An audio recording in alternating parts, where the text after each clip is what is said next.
How do you feel about big dicks?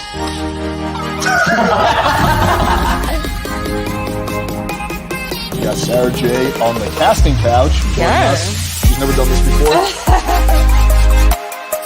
You are allowed to have sex with other girls, but she's not. Fuck that shit.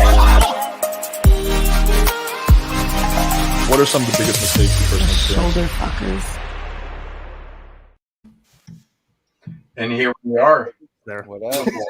Alex is going to be joining us in a little bit, but figured we get started and start talking about all this stuff. And we have a phenomenal panel again today. And we have Duke from Duke and Don coming on here. What's good, people? How you doing? Let me start with you. Introduce yourself for those who don't know who you are. Hey, it's Duke from Duke and Don, or Duke Reacts, whatever you want to go with. All right, so we basically talk about a lot of current event shit that's going on within the space, not only just the space, but out and about, and do a little bit of exposing on certain content creators. Overall, is just making sure that people are getting the right idea of certain daily ideas, so you don't go out there being discouraged or getting a false sense of reality of how things actually work compared to what the red pill guys say to the real world. But shout out to y'all. Thank you. Shout out to the panel. Shout out to the chat. Let's have a good show. Beautiful, beautiful, beautiful. And I think everybody knows who everybody else is, but we can go around and do that anyways. Kevin, who are you? I've never heard of you. I don't know. Just some guy. Apparently, I look like somebody from Duck Dynasty, according to Duke. Duke and I haven't collabed in a while. I think it's been like a month or two, Duke. So dude, it's been a minute. It has been a long minute. Yeah. So I'm sure we'll make sure to collab again more frequently after today. But yeah, I think that just goes to show the amount of time that it's taken between the last time you and I interacted, the fact that, you're surprised by my beard. So it has grown a lot since our last collab. But yeah, I think everybody knows who I am. Kevin Ray Wilder. I cover philosophy, fitness, and self-development. And yeah, that's about it. So beautiful. And I'll just go next because it's the order that I'm seeing everything. I'm Huds. I do dating coaching. I work a lot with men post-divorce, so a lot of older men, but I can help anybody wherever they are in their life. But that's mainly my focus, and it's more one-on-one coaching instead of like large courses or content creation. But that's it. That's me. What about you, Bradley? Hey, what's up, guys? Bradley Gray. I came up coaching boot camps, pickup boot camps with Matt Artisan and the Attractive Man. So I kind of specialize in social skills, night game pickup, just kind of mindset in general, personal development for men, emotional health.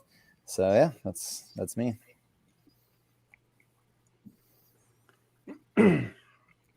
All right, I'll go. We're waiting for you. Hayden. I go by AG Hayden because I don't want girls that I meet in real life to find my channel, which has happened before. That doesn't always go great. So I go by AG Hayden. I'm a dating coach. I naturally had social anxiety. I had panic disorder. I'm someone who's just very bad with women. I didn't even kiss a girl until I was 19. And honestly, she wasn't attractive. It was just like the one girl that like really wanted me. So I went for it. So I'm just naturally really bad at it, but I started reading all the pickup stuff, and most of it, honestly, was bullshit. Didn't help me, made me more awkward, more cringy. But then over the course of several years and going to bars, going to clubs, approaching thousands and thousands of women, learning from different sources, I eventually figured it out, got good at picking up women, and I decided to start coaching other people how to do the same. Beautiful, beautiful, beautiful, beautiful. So we have an expert panel here tonight who, across the board, has done a lot of different things in this dating space. And we want to talk about this whole Andrew Tate, Tristan Tate situation. And I think it's a great frame lesson, but I just want to start with that.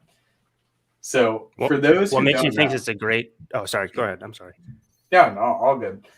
So I think it's a great discussion.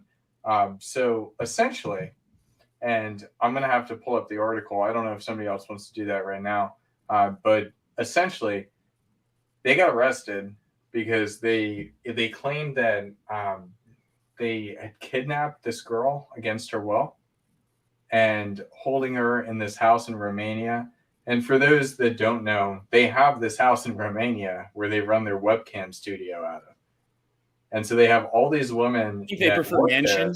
I think they prefer mansion over house. But okay, my deepest apologies. But yes, so they have this mansion where they run this webcam studio out of, and it's all these girls where they essentially pimp out these girls and have them work day in, day out, and they control the money.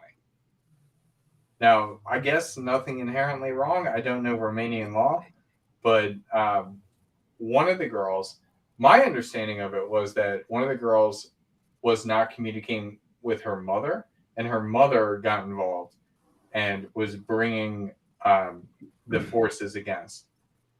I heard some other things about a boyfriend or something like that. I don't know if anybody wants to bring up the article or say something else about it.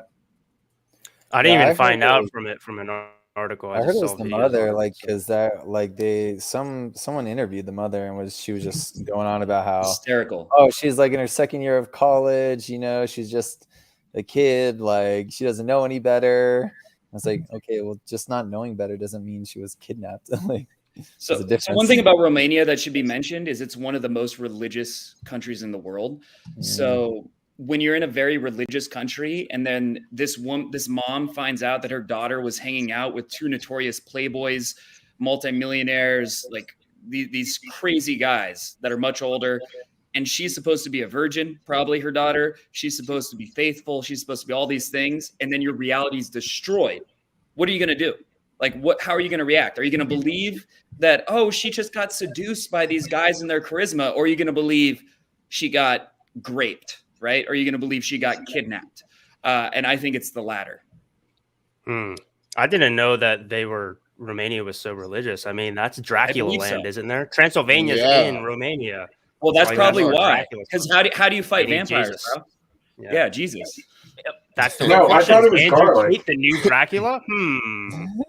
No, just to respond to somebody in the chat, they didn't stop the webcam business, they downsized it like a lot. So when they're talking about they had like 72 girls in one house or in a mansion in Romania, they dwindled that down, but they're still doing something relatively close. I'm not sure if they do that at all. I think they do OnlyFans management now. OnlyFans management? Yeah. But like internationally. So I don't think they have girls living with them. They just have girls coming over because, they pull girls. I thought he said something about a house he has like with girls in it though. They just dwindled. There might be a few. Maybe I'm wrong. Maybe I watched the wrong video. But like I swear he was doing an interview talking about he still has a house out there with girls just like moving about. But maybe I'm thinking about something else. They might imagine being an OnlyFans manager. I didn't even know that was a thing. That's crazy. That's either the greatest job ever or the worst job ever. You don't need to do much, bro. Take the same concept from the webcam business. You switching names. This is that easy.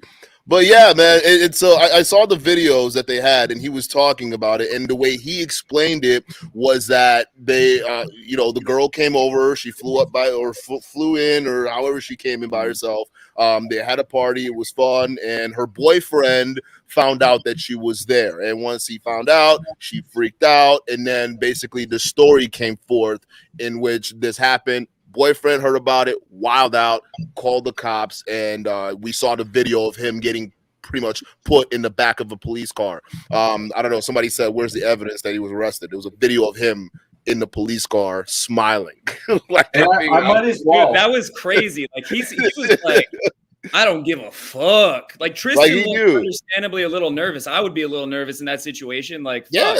You got a raid going on. I'm not going to feel great. And Andrew Tate, he's strutting like he doesn't give a fuck. He's been through it before. So maybe he knows like this is a video and he wants to own it. So maybe he's just being smart, but damn, he didn't seem to give a fuck. Yeah, I agree with you. It goes well with that whole persona he's crafting. He might be doing that on purpose. Yeah, they can see that and say, "Oh, look, in the face of danger, he's so cool." We might as well take a look at that video. I got it up here. Mm-hmm. And this is when it all went down. So let me So one thing I want to mention is I believe you'll notice it's French police. It's like Policia, which I believe is French. So I think she was from France. She was from another country, and that's why it became an issue, because it was an international thing, right? The accusation was international, and so that made it a much bigger deal than if it was some Romanian. Oh. So let's take a look at some of this here. We don't have to sit through the whole thing, but yeah, it was this whole thing of them busting them out. Yeah, turn the music off. You don't want to jam? I don't want our streams to all get pulled down from something stupid like that. That's happened to me before. Fair enough. Fair enough. But yeah, so they're just taking shit out. Dude, that's so annoying, honestly, that It's you're so not dumb. proven guilty, but they can take all your laptops, they can take all your shit. Like that's kind of messed up. But you got to not understand the US. the charges though that they're putting forward. They're serious Drugs, charges. trafficking, rape. I mean, and you're right. Look at Tristan's face. He's pacing. He's nervous. But do they have You know? evidence, right? That's like if they have good evidence, that makes sense. But if they don't, that seems messed up. Maybe they work backwards. They're probably gathering that stuff for evidence. Yeah, I think that's what it is. They're gathering it backwards. And I Yeah. don't understand. Like, Tristan would only be nervous if there was something that could be wrong. I don't know. I'd be nervous if I was accused of shit, even if I didn't do it. Yeah, trafficking and like, come on, man, that's pretty serious. Nervous, even if I was innocent. I don't know. It's like it's, What's up, guys? hey, What's good, Alex? Good. He's here. Welcome to the party. Dude, made it to my own stream. Yeah, your whole audience was like, "Where's Alex?" Hey, you're earlier than usual. Sorry. so. I mean, look at this guy. He's looking here like he's now. getting ready for a Blade movie or some shit. Look at the jacket. He's getting Dude, I ready. love Blade movies. Well, I mean, he knows his That's brand, like a right? He Vampire hunter. He's smiling. He looks like he's about to pull a bitch. You know, like he looks like Yeah. he's having a good time. Like the girls are like the cops are taking him to a girl's house or something. That's the mom. That's the mom, by the way. I don't know if you guys know. Does she That's speak the mom. English? Okay, that's turn the the mom. sound on. No, she doesn't speak English. She does not speak English at all. That's why Anybody I was thinking understand she's French the one who or brought it all Romanian? forward. So where's the discussion at right now? Like, what's been covered so far? What's the consensus? We're just kind of introducing the topic and what went on. Did we outline the facts yet? We are doing that right now. Some of them, but not all of them. Okay. Yeah, I And mean, so we're just explaining. I was trying to like follow the story today as I was driving, but it seems like basically what happened. Well, the Tate story is that there was a chick that Tristan banged, and then he stopped hitting her up, and then she got she was upset by that, and then furthermore she also had a boyfriend. Her boyfriend found out that she was banging Tristan, so she told the boyfriend like, hey, apparently the boyfriend was in France. Hey, I did bang him, but it wasn't by choice. And then the boyfriend hit up the embassy, saying, "Oh, my girlfriend's been kidnapped." And then the embassy sent the police and stuff, and they arrested the Tates. And then apparently, also according to the Tates, the girl like literally broke down crying and changed her story and said she made it all up when she was at the police station. They did get released, right? They did get released. I would say that's not surprising to me at all. Like that is 100% believable because they're very rich and very successful, and for them to like kidnap a girl at that, like if they were just beginning their business, and that might make sense, but they're already established multimillionaires. Why are you going to do that at this point? I 100% believe they can get girls. Like I don't think that's a surprise. And to think a boyfriend getting hysterical, going crazy over it. Look, I've banged girls with boyfriends many times who didn't mention they had boyfriends, and boyfriends usually project not onto the boyfriend or onto the girlfriend, onto the guy and blame him. Like, oh, he must have taken advantage. Her story's true. I believe her. And then that's where you got it. That's a risky territory. If anything fucked up is going to happen to you, that's where it happens. So I'm not surprised by that story at all. Honestly, I think it's true. Yeah, I mean, I think we have to kind of look at it like this. There's two possibilities. The first possibility is what the Tate said, or some variation of that, which is basically this chick got caught banging Tristan, and then she told she made up a lie for her boyfriend. The boyfriend freaked out. Yep. The second version of the story is that Tristan and Andrew are literally like fucking kidnapping chicks and holding them hostage at their house. So it's like we don't really know which one it is. We just have to go with one, believe it. And I definitely believe that the chick made it up. Like that just to me seems more plausible, like a lot more plausible. But obviously I don't know 100%, but I would bet money on that. Yeah, probably. I would too. I mean, Alex, one thing to keep in mind: if I were as rich as them, I would have cameras everywhere. I would have all kinds of evidence, and they said they did, and I bet it's true. I bet it's true because I would at that level. I already I'm careful with recording. If I have any reason to be skeptical, I'll get at least audio, just to be sure, right? And if I were I'm not a multi-millionaire. If I were on that level, I'd have cameras everywhere. Like I'd be very careful with that because look at the shit they talk about. Look at the way they talk online. They know they're at risk of false accusations, so they're going to keep evidence ready at all times. I would. I don't think all it takes is one hoe to just ruin your life and your entire business. Yeah, I had a little scare years ago. If you guys saw my video today, I had that crazy trick. But I would say I would say there's also two more factors that kind of point in the Tates being innocent. The first factor is the fact that they were released so fast. So that to me suggests the police don't really think they have much of a case because the charges are very serious. So if there was much of a case, they would not be let out on bail within a few hours. The second thing is the fact just their attitude and their vibe, and you could make the argument they're putting up a facade, but they don't seem like guys who are worried about going to jail. Like if you watch their post jail thing, they look like guys who just don't give a fuck. They had a bunch of models over for a party, which to me suggests which is the best way to handle it. Which to me suggests that they truly believe they don't have anything to worry about, which would mean that they're innocent, right? Because if they were guilty, they'd probably, instead of having a party, they would be spending time with lawyers, and they'll be really worried about their image, and they would be trying to do damage control rather than party. So, well, to push back though, I would say that is what, if someone was trying to save their image online as a tough, don't give a shit type of person, that's what exactly they would do. We see that example in tons of content creators all the time, that they know they're going broke, but instead of scaling back planning, they go full send. To try to say, hey, I'm bulletproof. It's a boxing trick too as well. When you can tell a boxer got hit really hard, but then they try to pretend like it doesn't hurt. Yeah, it fucking hurts. So that could be it too as well. And I'm not saying necessarily about the charges themselves, but what else? What other documents do we have in there? We saw him seize boatloads of shit and put him in a truck. That could be something that's nerve-wracking, right? You got the police seizing stuff that may or may not contain some things. I don't know. Yeah. That's a fair point. Can I say something real quick? Go ahead. Yeah. I think this is something I don't know about, Romanian law or whatever, but in the U.S. at least, if you obtain evidence for a certain thing, but then you find something else, then that's not something they can charge them on. So if you guys remember the whole R. Kelly situation, right, where they found they found the P tapes. They couldn't charge him on it because they weren't allowed to have them. So I wonder if it's possible that the Tates have something else, which would explain why Tristan looked so worried.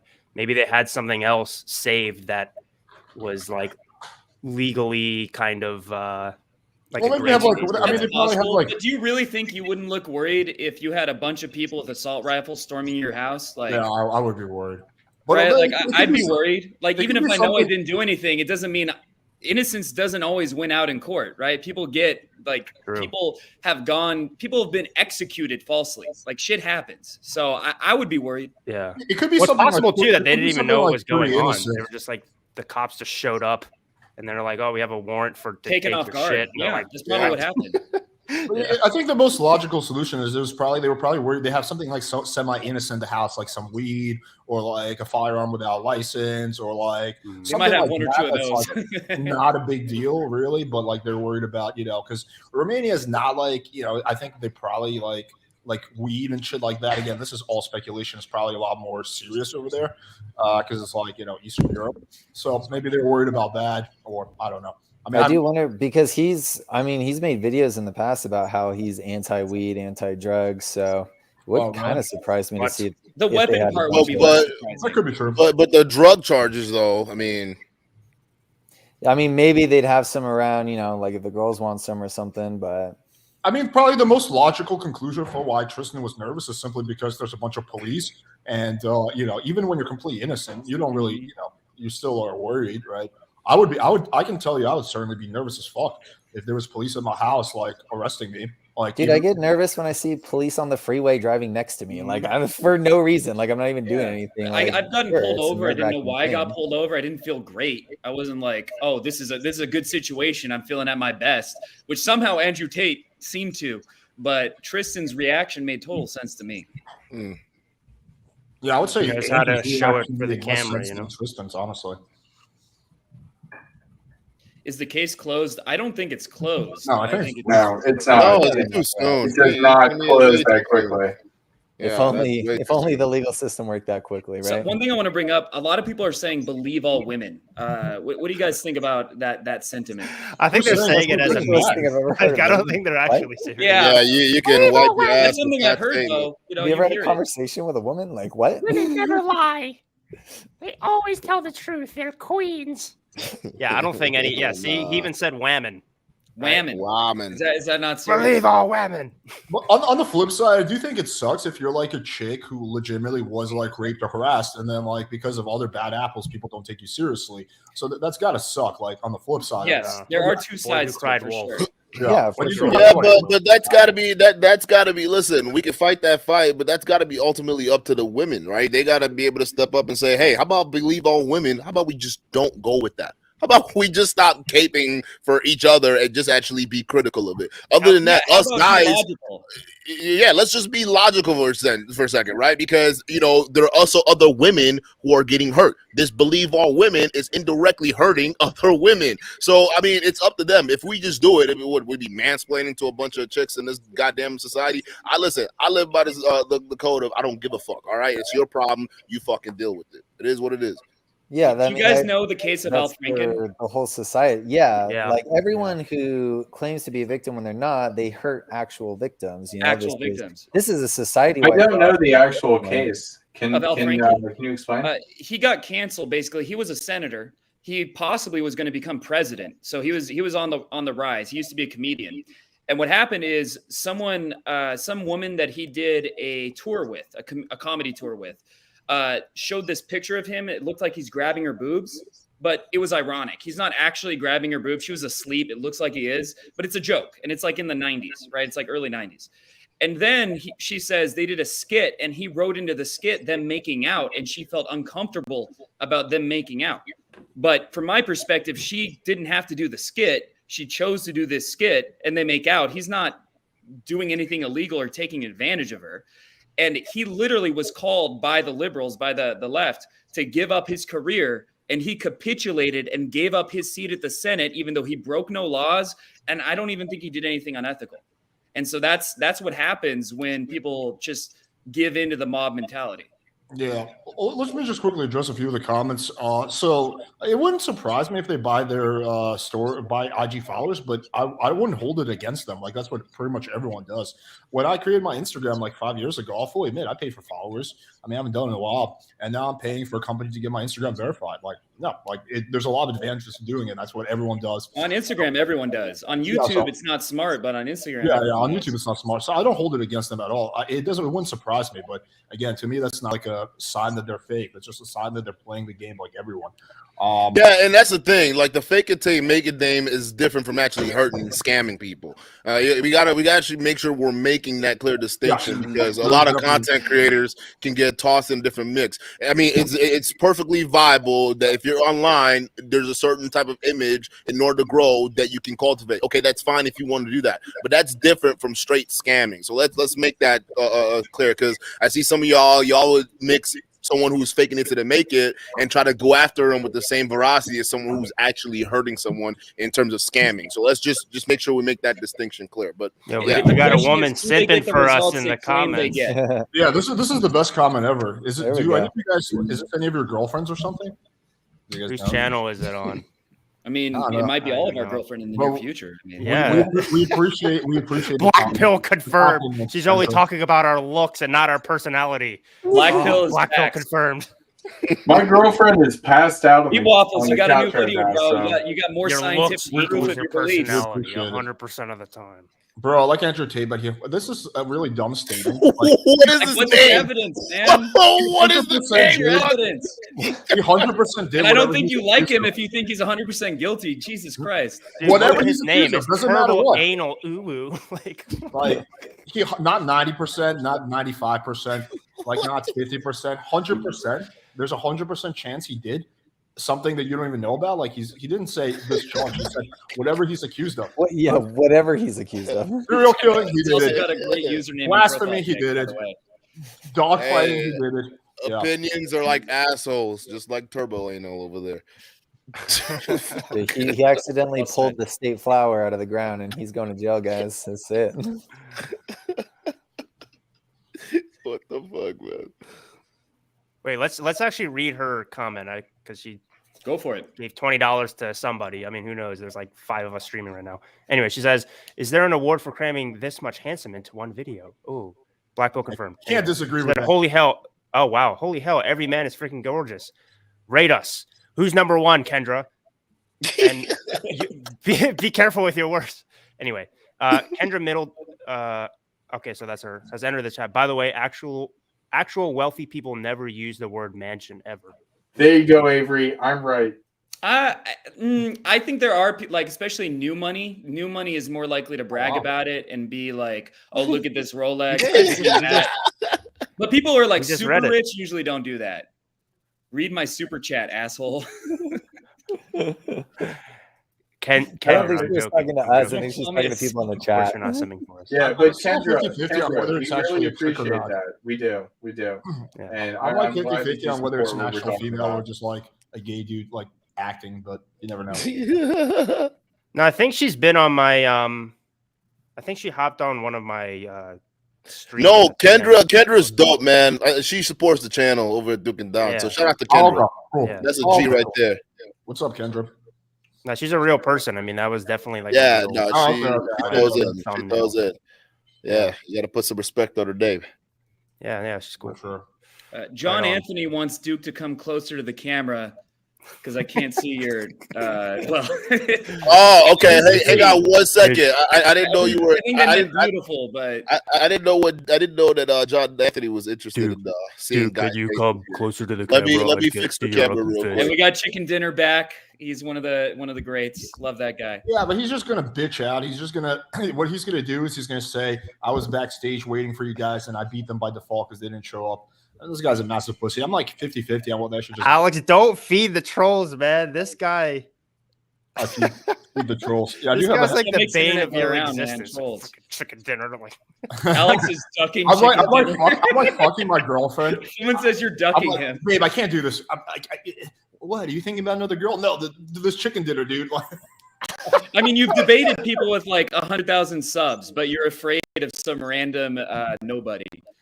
or you're banging some girl and then she's telling you to fuck her harder. So then you print out a picture of chicken dinner's thumbnail and put it on her for motivation to fuck her harder That- and That's- violently. That's a good strat.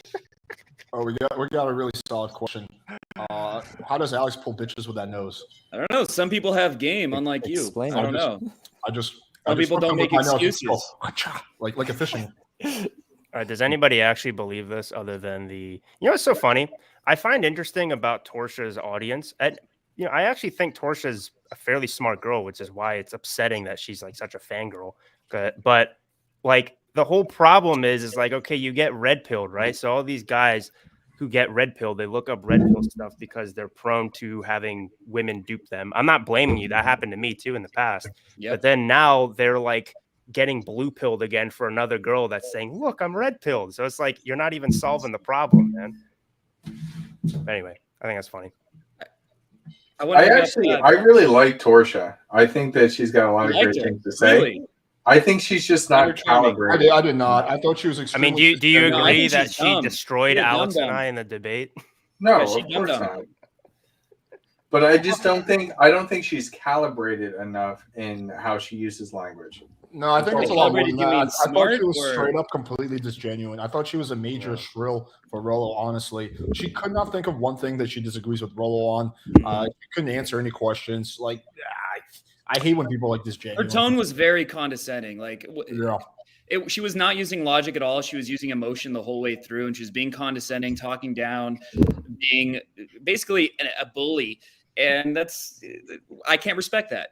Who y'all talking She about? woke up choosing violence, dude. As soon as she got in there, like I asked her just a normal question, and she's like, "No, I never answer questions like that." Reword. Yeah, that was Like, weird. what the- It's I was like, like, no, huh? I don't do that. I do But, want to quickly say, yeah. someone said they thought Chris Rock took it like a champ. Steve-O Baby. I agree. I 100% agree with that. He did take it pretty well. He got a little rattled, but who wouldn't? And I think he handled it pretty well. So respect to him. I'm not. Champion, it's ranking okay. all I like of you. Have a Mills. single Just come to daughter with Miami. one of us, or is that like, I like the MILFs. I don't discriminate. yeah? Nor do I. Milfs are fun. They are. For a short time. you got to be careful with them, though. Beautiful. All right, let's come back to the whole Tate situation. So, what do people think is going to happen from here? Anything? They're gonna pay a big fine, and probably, it's probably gonna be, unless they find anything in those properties that they seized. Unless they find something, I don't think there's anything major to this. I really don't think so. They've been through this before, so they're prepared, right? Like they've been thinking about this. They know people can raid their shit. So let's assume they're doing some illegal stuff. It's probably not even on the hard drives, right? Even if they were, it wouldn't be on the hard drives. Like, I think they're smart enough. Like, got to give them credit. Whatever you want to call them, they are smart. And I don't think they would make that mistake. Yeah, and they got connections too. So like never put past like what your connections can do for you. They're wealthy, A well lot. connected. They own, businesses within the country that produce, money. So I don't think anything's going to happen in the sense that like they're going to go to jail for the rest of their lives or anything. But yeah, probably pay a fine, but that's it. Well, I think if they were guilty, they would probably go to jail. Like, I don't think that's a serious charge. I don't think their connections would get them out of it. I think they're going to get. Depending on the localities and who's like, I mean, you can easily influence a mayor or something. I don't know how corrupt Romania is. It's not a first world country, Yeah, I mean, Pretty that's fair. very true. But I think they're going to spend a lot of money on the lawyer, and they're going to. I don't even know if they're going to pay a fine. I mean, they're just going to spend a lot of money on the lawyer, but that's going to be about it. They're not going to care. Like, It really depends on the facts of the lawyer, case. That's They nothing don't to really them. have it yet. I I see wanna a ask- comment. I saw a comment in there about some dude named Joe.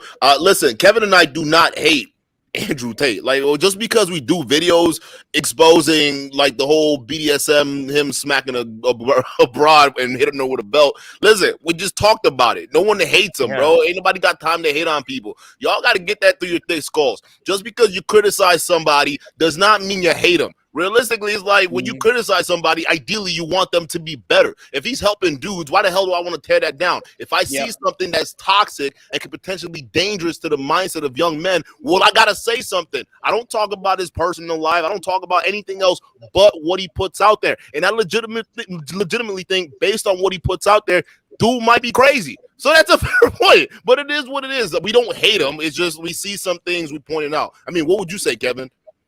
Do you hate Andrew Tate?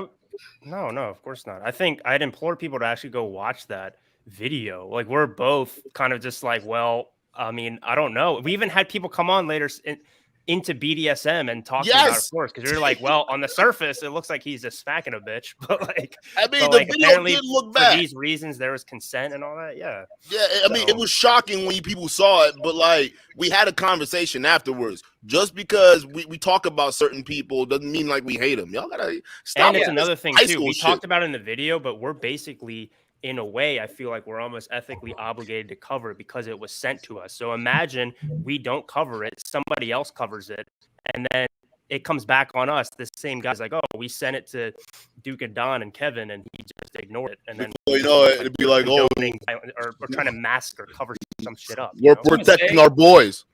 I want to say, I think only losers really hate people.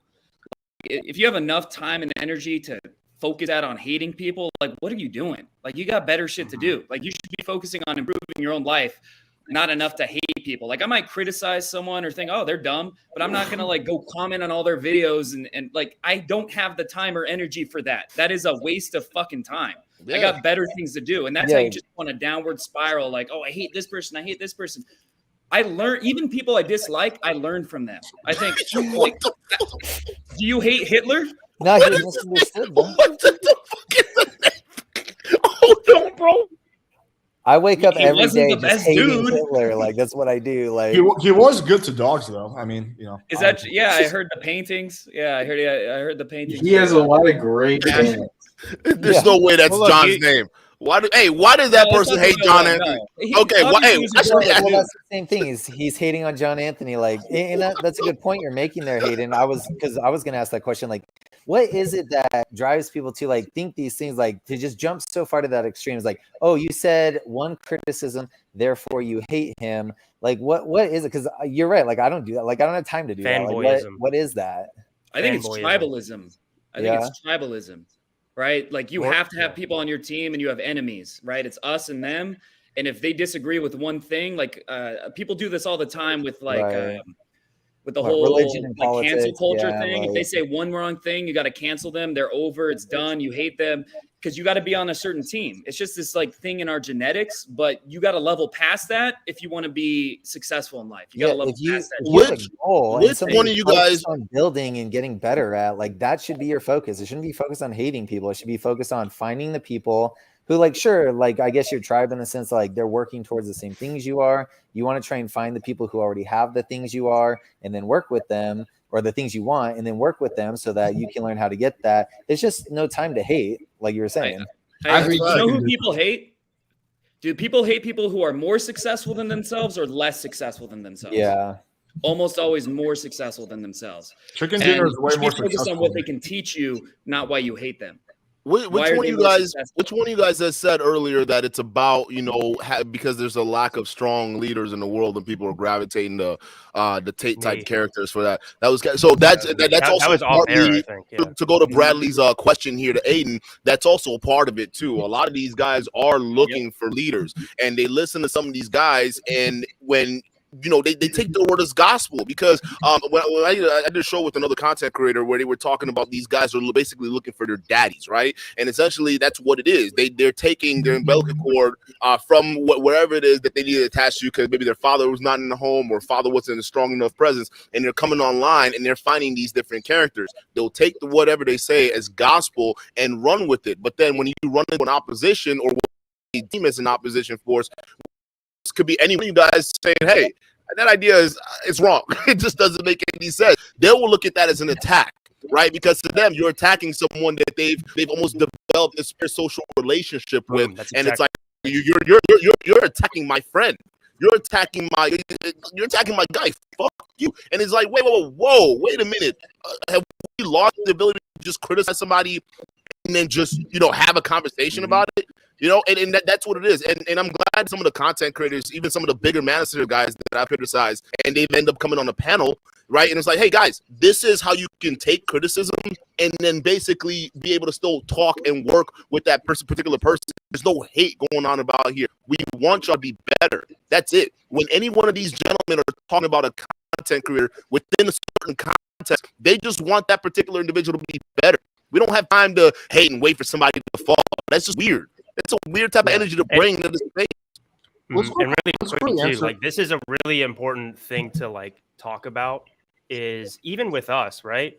If you're fans of any of us and somebody like is critical of us or even spreads false things about us, if you genuinely get like angry and take it personal, that's a problem, right? Because as much as like, because these big, you know, people like Tate, the Fresh and Fit, Rolo, they benefit from their audience developing parasocial relationships with them where they actually take it personally when the person they fanboy for gets offended.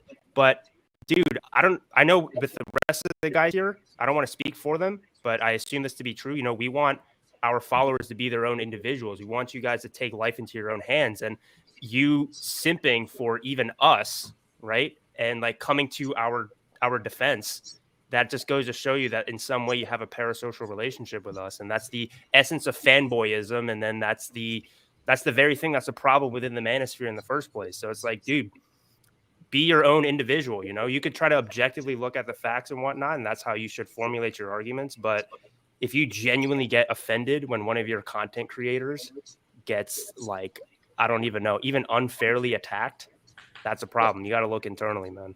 I just Yeah, want I want to bring up answer this this- one super chat. let's- someone. quickly So answer this whose question. mic is bad? Whose mic is bad? I just want to like. Someone said this guy's mic is losing your viewers. Like whose mic specifically? Yeah, whose mic is it? Somebody said, Kevin, your microphone blows TS. What is that? I'm not seeing anything, and they said never mind, audio is better. So I think we're okay. There's a big discrepancy in the audio. Like, let's just do a very quick audio test. Let's all just speak like in a row. Like, Okay. let's start with you, Kevin. Hello, this is my mic. Okay, let's do you, Huds. Hello, this is my mic. You are a lot louder than the rest of us. Like your mic. What do I do about that? Maybe you can just turn the gain down a little bit. Get a new mic. Yeah, if you have a Mac, it's just you go to sound. Kevin, we talked about this. It's coming tomorrow. Okay. Okay. I'll Let's speak quieter. let's Well, do how you does mine next, sound? Brad. Yeah, how does mine sound? This is my mic check. Yours is perfect. Avery, How does it sound, guys? No. Hey, how's it sound? How's yours it is sound? perfect. Duke, Okay. What's good, people? How we yours is doing? perfect. Okay. So yeah, just let us know in the comments if there's okay. Let's just quickly answer. I think questions. Duke's is a little bit blown out. It's not bad, but it is a little bit blown. Like it's a Let me little turn the gain down. Okay, so does anyone know if they have a national justice system in Romania? I mean, I'm sure they Nope, do. I have no idea. Because the complaint was in France when Interpol get involved. So apparently, it was the Romanian police that executed the warrant. So it was the Romanian police that show up, not Interpol. I don't really Wait, know. I thought it was like the embassy, the U.S. embassy or something. The U.S. embassy contacted the Romanian police. Yes, they initiated it, and then from there, that's where everything started. Yes, they do have a justice system, but it's kind of like Mexico, where you can pay them off, and that's exactly what happened in this situation. Well, so what I understand was that This question God, every the time, complaint- dude. Why doesn't Kevin just show watch my receipts? videos? Hey, Dude, just that- watch my hey, videos. I'm not even a dating coach, but why don't you have receipts? Yeah, exactly. But even so, it's like, dude, cute. Oh my God, these guys know. Did you ever show our infield? Like we have one where we Yeah. pulled. Yeah, I did show that, and they still don't. All right, that's care. more than 99% of dating coaches have. So shut the fuck up. Exactly. Like they don't have any pulls. So Like I My literally thing- put it my- on my my channel, thing is- and then also my Tinder. I don't care. Why do Go you watch guys? Thank you for the Wayne. $5. Thank you for the Good. $5. You shouldn't, Kevin. You shouldn't care about that bullshit. I mean, I don't know why anyone should. Like, y'all need to stop with these receipts thing, man. Stop it. Enough's enough. Like, real talk. If you go to the channel, watch the channel. If not, hey, listen. If y'all want to QB's fans, let me not catch one of y'all talking about receipts. Yes, Unless you I take didn't the know about goddamn that. bro. This dude, I don't know. Every time, bro. This guy, unless you take the money, dude, I'm not talking to you. Like, Yeah. you have zero credibility in the space. That's real talk. You can't call out people's receipts, all right, and they're bogus, and then not take a challenge. Because literally, QB, the only thing left for you to do if you're not accepting the receipts you already put out is to meet face to face and do down with everyone watching. But you refuse to do that and left the brother on red. So fuck your opinions and fuck your receipts, dog. Hey, let's Well, go. and the thing is just like don't ask for Yeah. receipts if the receipts aren't going to actually change your mind. Like, Yeah, why- exactly. what's So that's what the- I was gonna say. Like, who cares? Alex has So receipts. Kevin I could have post a receipts. video we of both him have plenty of actually receipts. fucking another girl, and like he still wouldn't believe it, you know? Alex has receipts. I have receipts. And people chicken don't dinner. believe them either. I don't need to show receipts to any of y'all. I don't really, because here's the thing, I don't care. That's not my listen. Over here doing all this little dating thing. That's not my prerogative. I don't do around sharing photos. Frankly, I personally think that's weird, but I get why a lot of these guys do it because it's part of what you guys are looking for. But realistically, bro, let's make it happen. If y'all want to do something, we'll do something. But I don't have to be out here showing shit to y'all to prove that I got it. The same thing I talk about with these fake what do you call it, fake gurus and shit like that.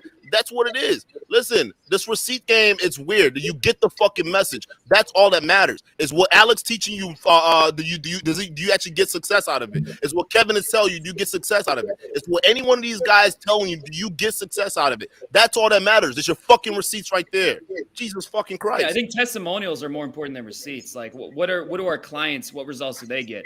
I do have receipts, and I get what, like, you know what girls don't love?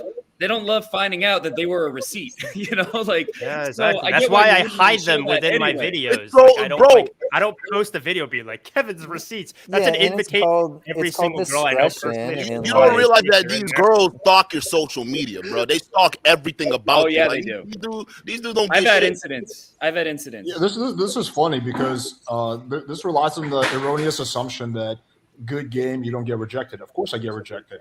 90% of my interactions are rejections, like probably from cold approach. Yeah, that's exactly what game is. Most of your interactions will be rejections. So yeah, I did show my rejections because I wanted to prove the point that even guys who are quote unquote like whatever advanced, whatever some people consider me, still get rejected. That's just part of the game. So I mean, this guy's just showing that he doesn't live out in the real world by leaving. I find it funny that that's he why got rejected one time. Girls must hate him. None of these guys do. They don't live in a real world. They don't meet real people. They don't get any of this stuff. None of these guys. That's why it's like it's pointless, bro. Like you literally showed a video of you kissing on a girl, and dude right there still didn't believe it. There's nothing else to say. You're either crazy or there's something wrong with you. They're like, he was just like, that's not enough. Like, what the fuck more else do you want, bro? Like, what the fuck? I'm not playing this game with y'all. Like, fuck that. Okay. Well, you know what it is? I mean, the reason that they won't leave me alone, like, I even shared emails with QB being like, look, man, I'll stop making fun of you. I don't even go out of my way to bring him up ever. Like, people will bring him up and I'll say something. I even told him, look, I'll stop. But the reason that he's so relentless about it is because, you know, he got embarrassed so many times, right? And a lot of these guys, it's all about ego. So you just saw, like, with that last comment of somebody saying, oh, he got rejected, though. Well, what's the reason that you're so concerned about getting rejected? It's because it shatters your ego. It shatters your self-image. So it's all very ego-driven and ego protection type things. So, you know, if we say that that's something that's pervasive amongst the black pill, and one of the, you know, I guess thought leaders of the black pill is QB Willie. Well, when he got objectively, that's an oxymoron. I know, right? That is oxymoron. Yeah. Being a thought leader. Now, I mean, you can have an IQ of 70, but you still Oxymoron. technically have thoughts. They're not good thoughts, but they're still technically thoughts. But To anyway, be fair, you know, I still rock with some of them that talk about like the court systems and child support. I rock with that message. Yeah. Like I rock with that heavy. yeah, and I'll just I quickly patched answer things this. up sort of with MD of just like, because he was making this whole stream of like, here's why Kevin's gay, and then I just went on and I Y'all gotta stop with that bullshit. I mean, you saw that picture they it's put up. hilarious. You saw that picture, like that. He made it sound like that was the biggest receipt out there to prove that you were homosexual, and it was just a picture of somebody drawing on you and made you look like a female. I was like, yo, listen, if I took that out into the real world with rational people to try to make an argument that this man is gay, would anyone believe me or would they laugh at me? I'm pretty sure they would laugh at me because that's not receipts. So Dude, this is why also, turn the like, gain I down a little encourage bit them. because the audio's coming in a little heavy. I also encouraged them when I was on the stream with MD. I was just like, hey, you can keep posting the gay stuff because it's actually objectively hilarious. Like, so it's fine. I don't care. I do want to bring this up. This is a great point, and I want to point it out. King Cole, he works in one of the spaces that I do as well. Game starts after the conversation starts, and it's very important with all of this. Because once you start talking about something, or when you approach a girl and you start talking, boom, that's when true game shows. And that's exactly what this is. I don't know. I don't know if that's 100% true, because even before you approach, like if you wait a long time, for example, and you hesitate, that lowers the chance it's going to go well. If you make strong eye contact and smile at her, that increases it. So there are things before the approach that do matter. And sometimes like a girl, like maybe she checks you out. If that happens, that's great. And then you make eye contact back. The way you go about it makes a difference. Like if you look away like a little bitch, then she's going to lose attraction. So most of it is after the conversation starts, but before does matter. It can make a difference. Because your inner game, matters before you approach it all. Like the way you live your life, the way you think about yourself, your confidence, all that will go into effect. 100%. Because over time, like when I first started out, it was so hard for me to walk up to a girl, social anxiety, like panicking, like just shaking, sweating. And of course, like all those approaches didn't go so well, but the more you do it, the more comfortable you get. Like just the approach itself is going to be more natural, more relaxed, and she's going to sense that. Can I go back to the Tate thing? Let me just make a little bit more of a comment on that. So, I mean, we've kind of talked about the incident, but let's talk about like the Tates overall a little bit, since that's like the point of the stream. Yeah. Overall, I like the Tates. I was actually recently talking to the guy that was in their war room, and he was saying he got a lot of value out of it. Like, funny story he told me is that he was able to get a 50% discount by giving Andrew Tate a compliment on Twitter. So that's pretty interesting, and I think that tells you a little bit about like the Tates, how they are quite narcissistic. There's something to keep in mind. You can get 50%. You can get 50% off by I'm going to complimenting Twitter them. real quick. But he did say there was a lot of value in it, and I can believe that. Overall, I do like them. I think they probably go heavy on the exaggeration when it comes to like, I don't know, like I think they know what gets hits, and so they kind of play into that. Like they have almost like a little bit of character. I think they're probably in real life they're like much more the chill side. The only thing I don't like is the fact that Tristan did kind of lie about part of the interview that me and him did, where he said, I mean, I guess maybe it's not a lie, maybe it's just him being wrong, where he said that basically I like kind of trapped him and snuck a question in there, which was like really nothing sneaky at all about my interview. How so? Well, he made the implication that in one of the video that he did that basically that he was doing an interview with me and then I snuck a question in there about Fresh and Fit and that like I was being sneaky. That was like what he was basically saying, which really wasn't the case because I sent him all the questions ahead of time. And like I told him, I asked him if there's any topics he wants to avoid. He's like, nah, bro, anything's fair game. So I found that part pretty disgenuine, but maybe it was an honest mistake. But I think I know why that is, right? Like they're very tight with like, okay, Fresh and Fit, whether or not they think they're legit, I don't know. But they have a huge audience, they're blowing up, and they do collabs. And so they see them as on their team, and they value that the audience, the potential they have from being near them. So they're not going to go against, if there's a divide, they're going to always take Fresh and Fit's side. Fair. Yeah, I can. I want to go around. Do you mind doing this? I would like to go around and know everybody's opinion on the Tates. Yeah, that could be cool. Yeah. I like that. You want me to go first? Go for it. Since I'm on the top left. Yeah. So I think the most dangerous, I'm going to go like really macro here. So the issue with society as a whole, anything that we find a problem with it, is when incompetent people are in positions of power, more specifically weak people that shouldn't be there, that get put there through means like nepotism, for example, right? And so in a way, look, put value judgments and stuff aside, I think the world will be a better place if strong people are put in positions of leadership, right? And so with the Tate, though? What's strong? Because somebody who's, yeah, that's a good point. So somebody who's strong-willed, somebody who is willing to have their ideas contended, right? Okay. People who are actually willing to, yeah, like I said, in this space, in the internet space, I guess that's the biggest way to do it. So for example, Andrew Tate, the, what are they called? Your Mama's House, the Tom Segura and his wife and everybody. Interview. That was such a good interview. Yeah. Okay, well, look. So before that, they were very critical. Andrew Tate made a response, and then he tried to set something up so that they could talk in person, right? And that's the way that you handle things. That's how you know somebody who's actually confident, has conviction in what they believe in. And within this manosphere space, this red pill space of seeing the world for how it is, if you are afraid to have your ideas contended and stuff, I automatically lose respect for you, especially if you're in a space where you're supposed to be leading men, right? You better be like the top dog if you're going to be telling guys what to do. So at the very least with Andrew Tate, I don't know about Tristan Tate as much, he's willing to have his ideas contended. And part of the issue of what you see in the manosphere with all the toxicity and all these, fanboy betas running around, simping for their parasocial savior daddies, is that these guys who are at the top, they're weak men. It's the blind leading the blind, right? Weak men leading other weak men. So at the very least, say what you want about Andrew Tate. In my opinion, he's a strong guy because he's willing to have his ideas contended with and willing to have discussions and stuff and tells it for how it is. So I think that's better than it is worse. Now, that said, there's also some danger in that might need to be called out if something happens, right? Where he could be really effective at spreading bad ideas, so. But I think overall it's better than good. I'd rather have him be at the top than, Fresh and Fit or Rolo. That's fair. I want to give my opinion here. So one of my good friends, Sterling Cooper, is a part of the War Room as one of the leaders. And I'm actually doing a course with him actually 8 days from now. Yeah, That's 8 the days porn from- guy, right? Yeah, he's the porn star dude. And Okay. so I'm going to be doing something with him, talking about BDSM and whatnot, which is going to be really interesting. And I don't associate myself with people that don't associate themselves with good people.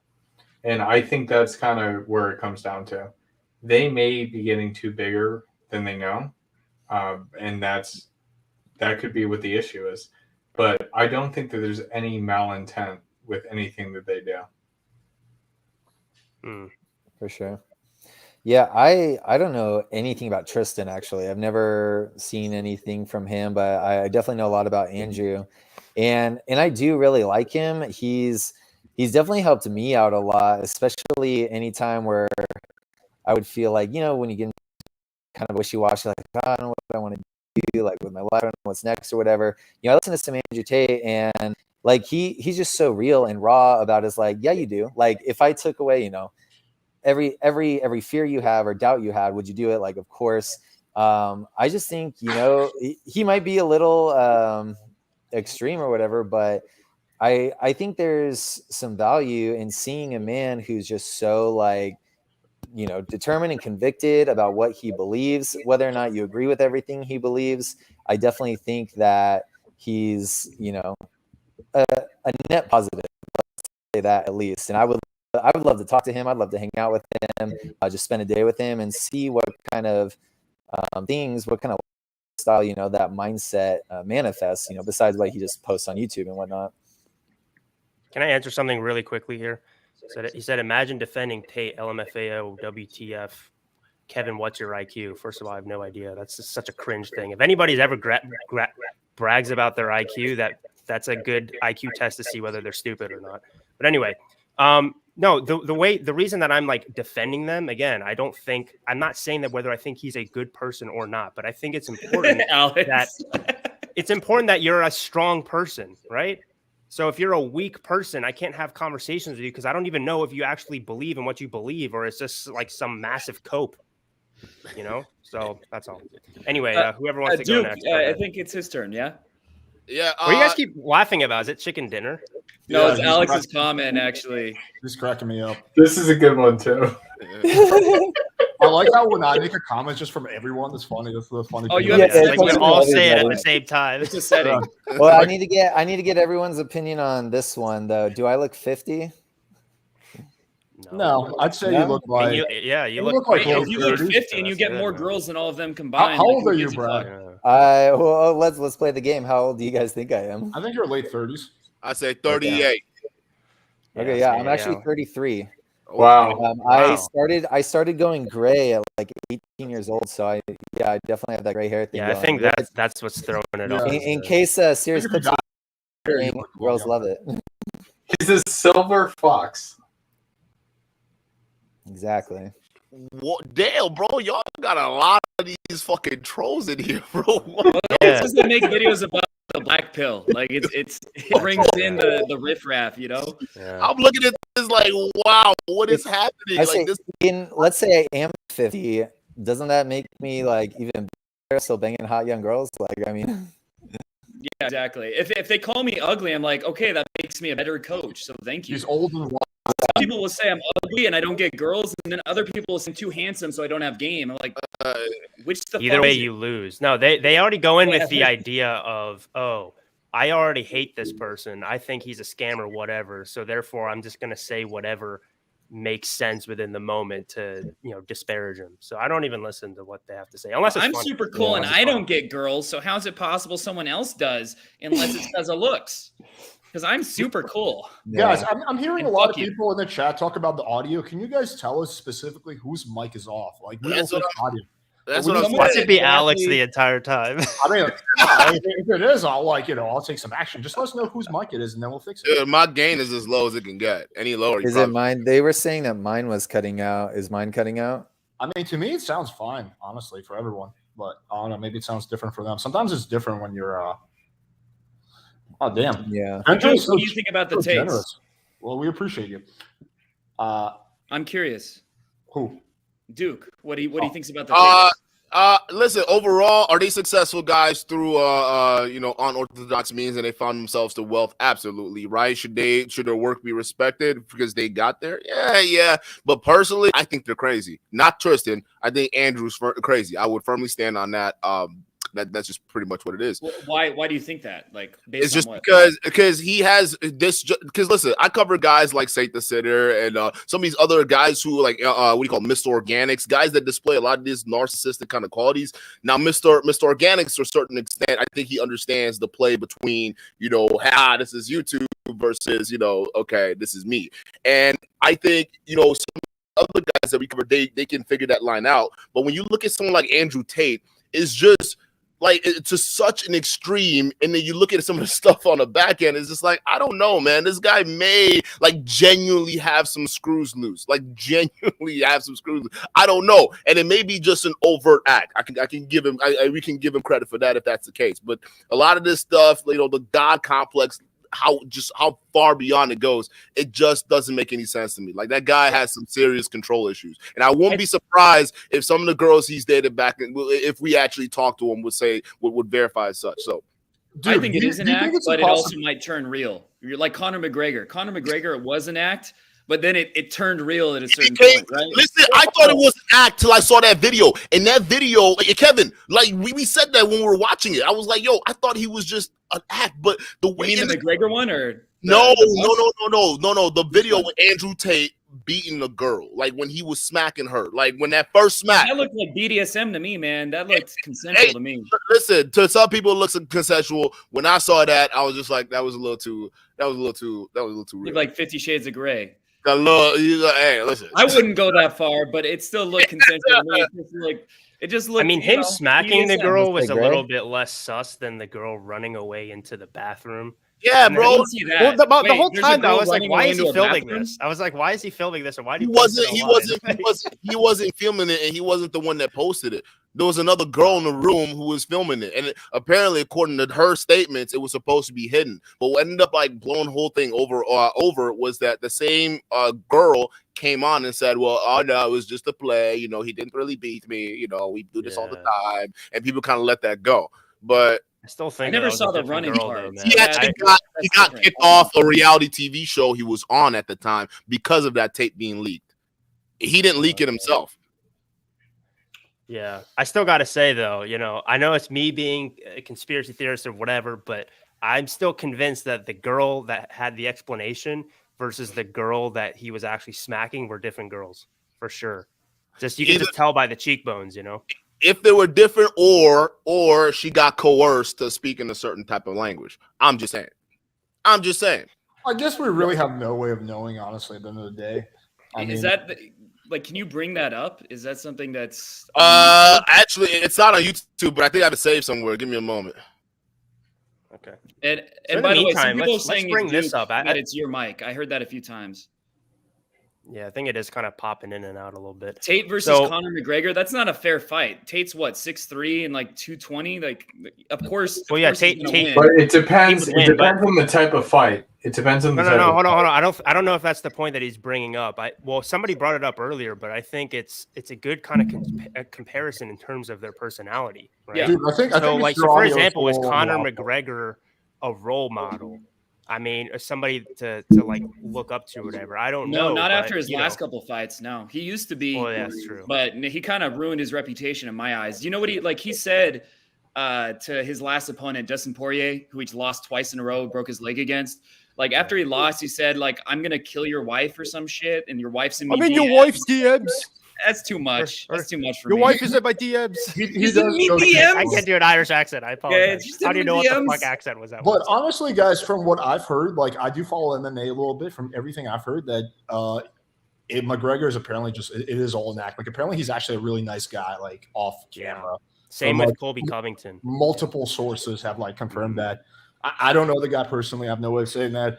Unfortunately, I don't know him personally, but that's what I've heard. That he's like, from multiple sources. Possible. Really I nice. think he took it a little far though, publicly, to not being a good influence. But you know what? So one thing that I want to bring it back to Tate a little bit. So like, let's just say that he is just like a caricature of what like the stereotypical alpha male should be. I talk about Aristotle a lot on my channel. I know cringe philosophy, Kevin, I understand, but still, he has this whole thing of like, okay, you have an excessive vice, a deficient vice, an excessive vice, and the golden mean in between. And so let's say if you're guilty of the deficient vice of, let's say, like cowardliness, for example, right? You're automatically going to think that the courageous, brave man is like too overconfident, too rash. And same thing with the overconfident man is going to think the courageous man is a pussy and a coward, right? So it's possible that, by using Andrew Tate as an example, these guys who really aren't that confident in themselves, they almost start to kind of overcorrect, right? So a good example to look at is Fight Club, right? Fight Club with Ed Norton and Tyler Durden. Tyler Durden is the complete opposite of Ed Norton. In fact, he's his shadow, if you put it in Jungian terms. But he tried to emulate Tyler just enough where he didn't go full crazy like Tyler, but he became a better man by trying to copy him. So I think it's possible really Andrew Tate as being like Andrew Tate being sort of like the cringy alpha male. A lot of these guys, if they're like complete betas, that might be kind of a good aim for them to strive toward, because they won't necessarily become like Andrew Tate, but they might become get in the middle. They need to be. Get in the middle. I think you have a point. Like, we live in the most cowardly generation, the most weak generation of men ever. And so someone who, like the Tates, who take it to the extreme, and I think they're doing it intentionally, but intentionally or not, they take it to the extreme at the other end. That resonates on a level that I think is actually helpful, because it's the opposite. And I think that people need to head in that direction. Let's all answer this question, because I think this is an interesting question. I'll go first. My answer would be no. While I do think they have a lot of value to offer, I think they're too.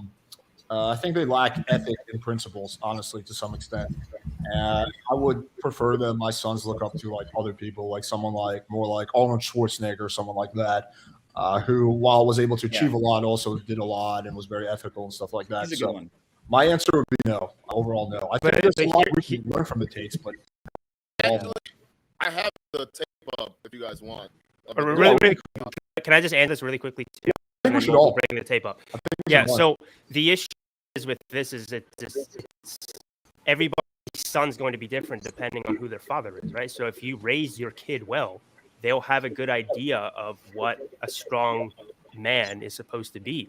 There's a lot of guys that don't have that, right? So if you don't have any kind of father figure growing up, I was talking about this with some of like my mastermind people like a few days ago, actually. If you don't have any sort of father figure growing up, you're naturally going to try to seek that elsewhere. And especially if you're really introverted, you're going to try to seek that somewhere online, right? And obviously, ideally, we'd want these guys, if they wanted to look up to somebody, for it to be somebody like on this panel, for example. But sometimes some guys are like so introverted, like I said before, they almost have to over-exaggerate, over-correct in order to get to where they need to be. So it's almost like, again, to bring Fight Club as an example, if you are like the narrator, Ed Norton, where you're just like this complete like nihilist loser, maybe you need somebody who's like this caricature of a person you aim for, so then you land exactly where you need to, And I think those types of guys who are like the super, like, just, it's basically like a 10-year-old inside of a 20-year-old's mind, which you're going to see a lot of in Fresh and Fit's audience, right? Those guys automatically get turned off by basically every single one of us, right? But those guys might gravitate towards somebody like Andrew Tate. And those guys, I'd rather have them follow Andrew Tate than somebody like, Fresh and Fit, for example. Okay. Can I say two things? One is, first, Jason Alexander said, in any fight, Tate is getting dropped. So that's cool. Would you like to publicly challenge Andrew Tate to a one-on-one fight? Because I can go ahead and send him that message. Hold on. I'll put $5,000. See what happens? Yeah, it depends. If Tate is just boxing, like throwing hands, there might be something, because he lets his hands down a little bit. But if he's got the kickboxing element, you getting fucked up. Like, he's a champion. Like, what are you talking about? Yeah. Unless you're on an elite level, you got zero chance. Even MMA, you got zero chance. Stop. Like, it's not going to happen. And he's huge too, so chances are you're smaller than him. Huge. I wouldn't challenge him to a fight. Like, he's Jesus like 6'4", Christ, 240 pounds. Like, yeah, it's not going to happen. Yeah. But we'll go ahead and forward him that message and see if you can do a fight for him. I'm sure he'll put a lot of money on it. Feel free to send us your address, and we'll forward that to him as well. Yeah. He'll find it anyway. The second thing I want to say is I think, like, if I had a son, would I like say Andrew Tate's a good figure. Honestly, like I don't know how good his ethics are because I don't know him personally. So it's hard to say how good his ethics are unless you know someone personally. Like I don't really know. I know the facade, I don't know the reality. But what I do know is in terms of being successful, making money, attracting women, like those areas, he would be a good mentor, right? He would be good for those things. And honestly, if I had the choice of having a child that's like really ethical, but they're a little bitch versus someone who's a winner and successful in life, but isn't ethical, I would take the second one. That would be a tough Yeah, one. and look, all it comes down to is, again, what is the mental development of these people that are in this space, right? So, for example, why is it ridiculous for me to say, oh, look at you 8 or 9-year-old, you should be looking up to Jocko Willink as a role model. He just won't be able to understand it, right? So what happens a lot in this manosphere, especially people who follow Fresh and Fit, is there's a lot of arrested development. They're basically 10-year-old minds within 20-year-old bodies. Okay, so they're not going to listen to high quality guys like Jocko Willink, for example. You have to treat them as if they're like 10-year-olds that need like an action figure hero to look up to. It sounds like I'm talking down to them, but based on the fact that they be gravitating so much toward like this, like, whatever, like almost like hyperbolic version of an alpha male, it just goes to show you the level of development that these guys have. So if they are going to choose someone with like that, for lack of a better word, I don't know, fake alpha or over exaggerated alpha energy that you would find in like Myron Gaines or Andrew Tate, and they would never follow any guys like us, never follow people like Jordan Peterson or Jocko Willink, I'd rather have them follow somebody like Andrew Tate than Fresh and Fit. I think sense. Myron Yes. Gaines is obviously fake, and No, Andrew Tate isn't. good. I think they're on a different level, to be honest. But they Myron still Gaines' have alpha that energy is sort of fake, like, they still have that hyperbolic like alpha male energy. but So one of them Myron's lives is the fake. life, and one Okay, I don't think does. good point. They both have that. One is fake, which is Fresh and Fit. The other one is Mhm. more. It's there, but it's definitely still kind of an act. So I'd rather have people follow that than Myron Gaines. Yeah, for me Maybe personally, you could turn the gain down because I think one of the guys is saying that your mic is off. yeah, I was just gonna say, for me, like my sense, like what I want them to look up to the Tate brothers as like, He said I it's w- fine. I don't fucking know. I want to be them exactly. They're That's just like trolling everything I'm us, going to dude. model my life after. No, but what I want them to be able to look at men like that and glean lessons from them about, what's possible in life, about, how much they can improve. I definitely think that that's something that's cool because I mean, that's kind of how I live my life. I don't necessarily have one role model that I'm trying to be exactly like. I look up to a lot of people and I gain different lessons from each of them and I integrate them when appropriate. So that's what I would like to teach my sons is discernment, like how to tell like what's good, what's bad, Yeah, well, fortunately for you, Serious Clips, we're opening up the panel any minute now, so you can come on and debate us and point out. Let's go. Let's have a discussion. I want to talk to you. Hop on, series. You're fucking funny, dude. Like, it's hilarious. No excuses, though. I don't want to hear you have to clean your room. I don't want to hear Is anybody here 35 plus? It's that time of the Yeah, month. I'm not 35. It was not a good start. Dude, are you 35? Yeah, literally none of us are over 35. Also, you're being childish, but ad Go for hominem, six. ab hominem, personal attack. You're childish. That's a good argument. You're childish when you attack your family. That's exactly what it does. I I think we should bring this up. Hey, I like this trick. all right. This is yeah. Let's Yeah, do dude, more she's of hot this. as fuck. So I think that was like Andrew Tate's like main girl or whatever. Yeah. I see Let why me people just want him bring to be this up since guilty it now. brought up. I'm so over it with the jerks that call Kevin. I wouldn't recommend the Tates to my son. Hell Their lives while wait, I don't know what she's trying to say here. I'm so over it with the jerks that call Kevin. I don't know what she's saying. I'm sorry. She's saying the jerks that fuck with you, right? And like they're making like the trolls right now. She's talking about them. Okay, so they're separate statements. Okay, sorry. So then she said, Yeah. okay, I wouldn't recommend the Tates to my sons. Their lives, while successful in terms of financial metrics, are unethical and lack principle. My son is getting married in October, and I'm happy. Yeah, again, so look, it just depends on the people who are watching the content, right?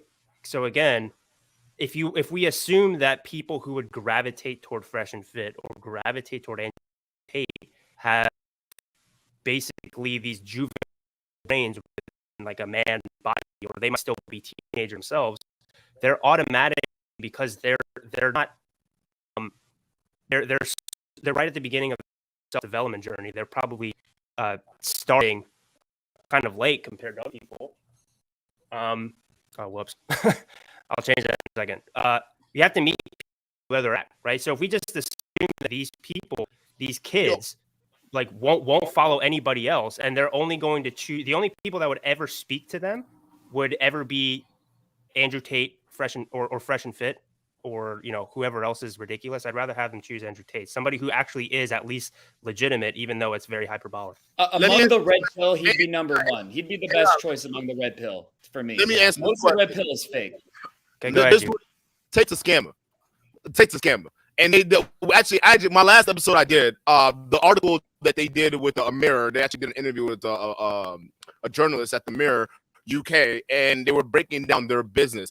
And Tristan Tate mentioned in that particular article that it was a total scam. The reason why, because they had a team of guys running the show, and the women weren't even real. They just showed their faces and pictures, and they talked to the guys. Can you show that? Like, I can bring up that same Mirror article. I want to see that, right? I can't just see that at face value. I'd like to see the No, evidence. dude, I'll show you that. It was an article. Like I read it right on my. I did write a show on it. Right, I was talking about it. They said it was a total scam. There was even one. If you talk about integrity here, they were. He basically one knew that it was an inheritance, 20,000 euro from his grandmother that passed away from a sale of a house. What ended up happening was this guy was willing to invest that money into this faceless woman that he didn't know that was being ran by the Tate Foundation. Whatever. Wait, Duke, your audio is really crackling on my end as well. I think you got just something with the mic. It's really, I don't know if you guys are hearing it, but it's like pretty bad. Yeah, there were some issues. It was going too fast too. Like there was lag. Who's got the video pulled up on the end as a Duke? Maybe because he got I think it's because I have a video pulled up. Yeah, let's play it and I'll get off of it. But yeah, this is her basically after when you play it, mute your mic, Duke. All right, gotcha. Do I have to play it since I brought it up, or oh no, it's playing. About me and my ex-boyfriend Andrew Tate. Andrew is my still great friend. What you guys saw on the video, it's just what we used to do. It was just pure game. He's a great guy. He would never hurt anyone unless he's fighting. And I just wanted to let you know that this is a huge misunderstanding because I heard he got kicked out from the house because of it, which I found very unfair. It's because it was just pure game. It's just what we used to do. Hello, everyone. I just wanted to say something about the video that's been released recently about me and my ex-boyfriend Andrew Tate. Andrew is my still great friend. What you guys saw on the video, it's just what we used to do. It was just pure game. He's a great guy. He would never hurt anyone. I think that gives us everything that we need to hear. Well, that looks a little sus, but to be fair, Europeans, when they speak English, kind of sound a little off and dumb. So it could be that, but it does sound weird. Yeah, let's exit out because the audio is like Black Pillars will say she was hired, so that's easily debunked. By the way, this is completely not true. I've only ever been with 2 prostitutes in my whole life, not 30, and that was like fucking 10 years ago. Alex, you need to stop giving this deep attention, bro. Like, dude, it just fucking boggles my mind that some dudes are such pussies. Like, I don't know. Like, if I ever have something shit to say, I would just go on and say to people's faces. Like, dudes who are just you gave the Black Pill a clip right there. Alex, every single time you read that guy's super chat, or not super chat, he doesn't pay you. Just his chat, he's just like he's grinning ear to ear behind the screen. That's the highlight of his life. Like that's the only thing when he gets to feel like he matters, you know. Her problem solved. I'm just gonna put him in timeout. There we go. Done. Okay. Kevin is sacred. Hey, hang on, guys. I'm gonna send one of you guys the article because I don't know if I open up another page if it's gonna like fuck with the mic. But I got the link to the article. I'm gonna put that in the private chat when you guys pull it up. Sounds good, man. I'll take care of it as soon as I get it. Do you want to play there's the video of the Andrew Tate explaining the arrest. You have that somewhere, right? We can if you guys want, but I feel like we've kind of beat that horse to death. It's in the chat now. Yeah, I got you. I'm going to share it right now.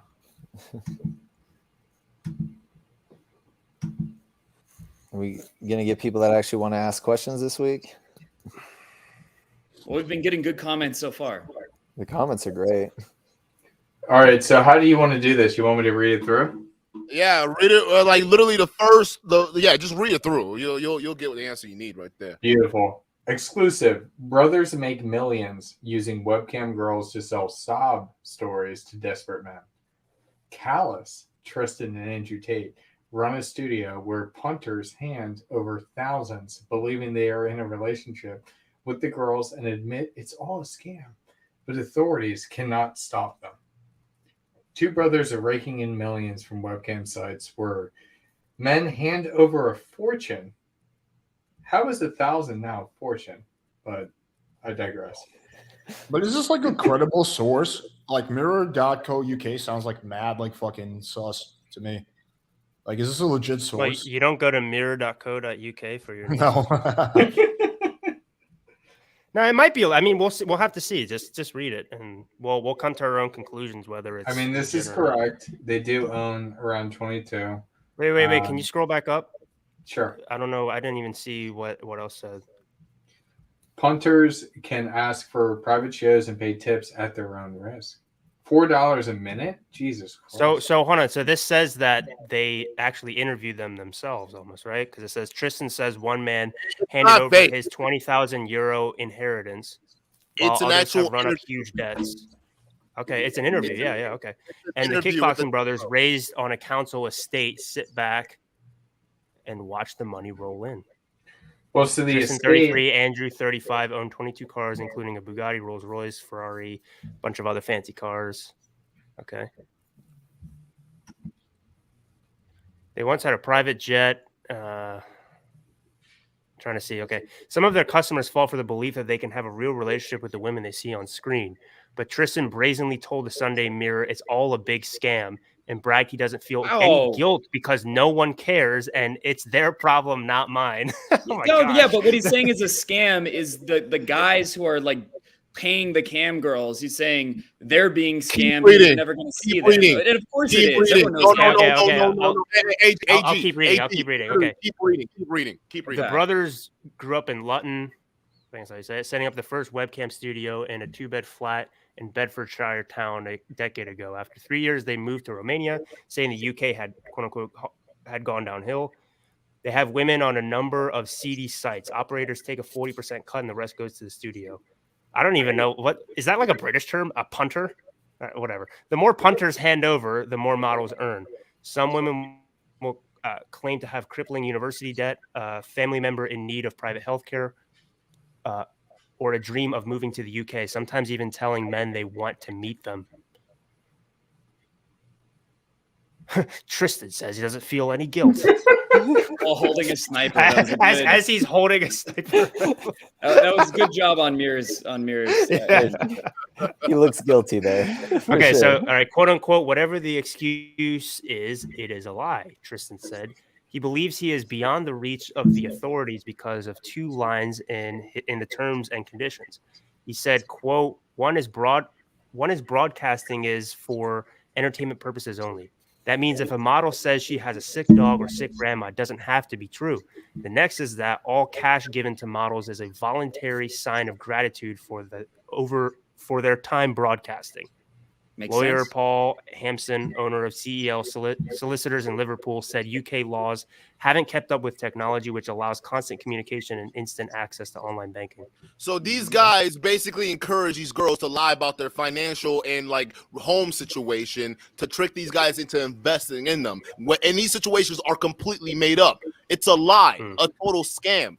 Like if you read further, there was a guy whose grandma passed away, sold the house, was going to get 20,000 euros from it, and he was going to send it off to that fake girl named Chloe in that article. And then Tristan tried to intervene, but the guy deleted his account, created a new account, and then paid her that same money, and got pissed off that she didn't move out to Utah to be with him. So I see the problem with that, but I guess I don't feel bad for simps who are really dumb enough to think a cam girl actually likes them, you know? Right. Like, I don't know. It's like every stripper ever kind of has that mentality.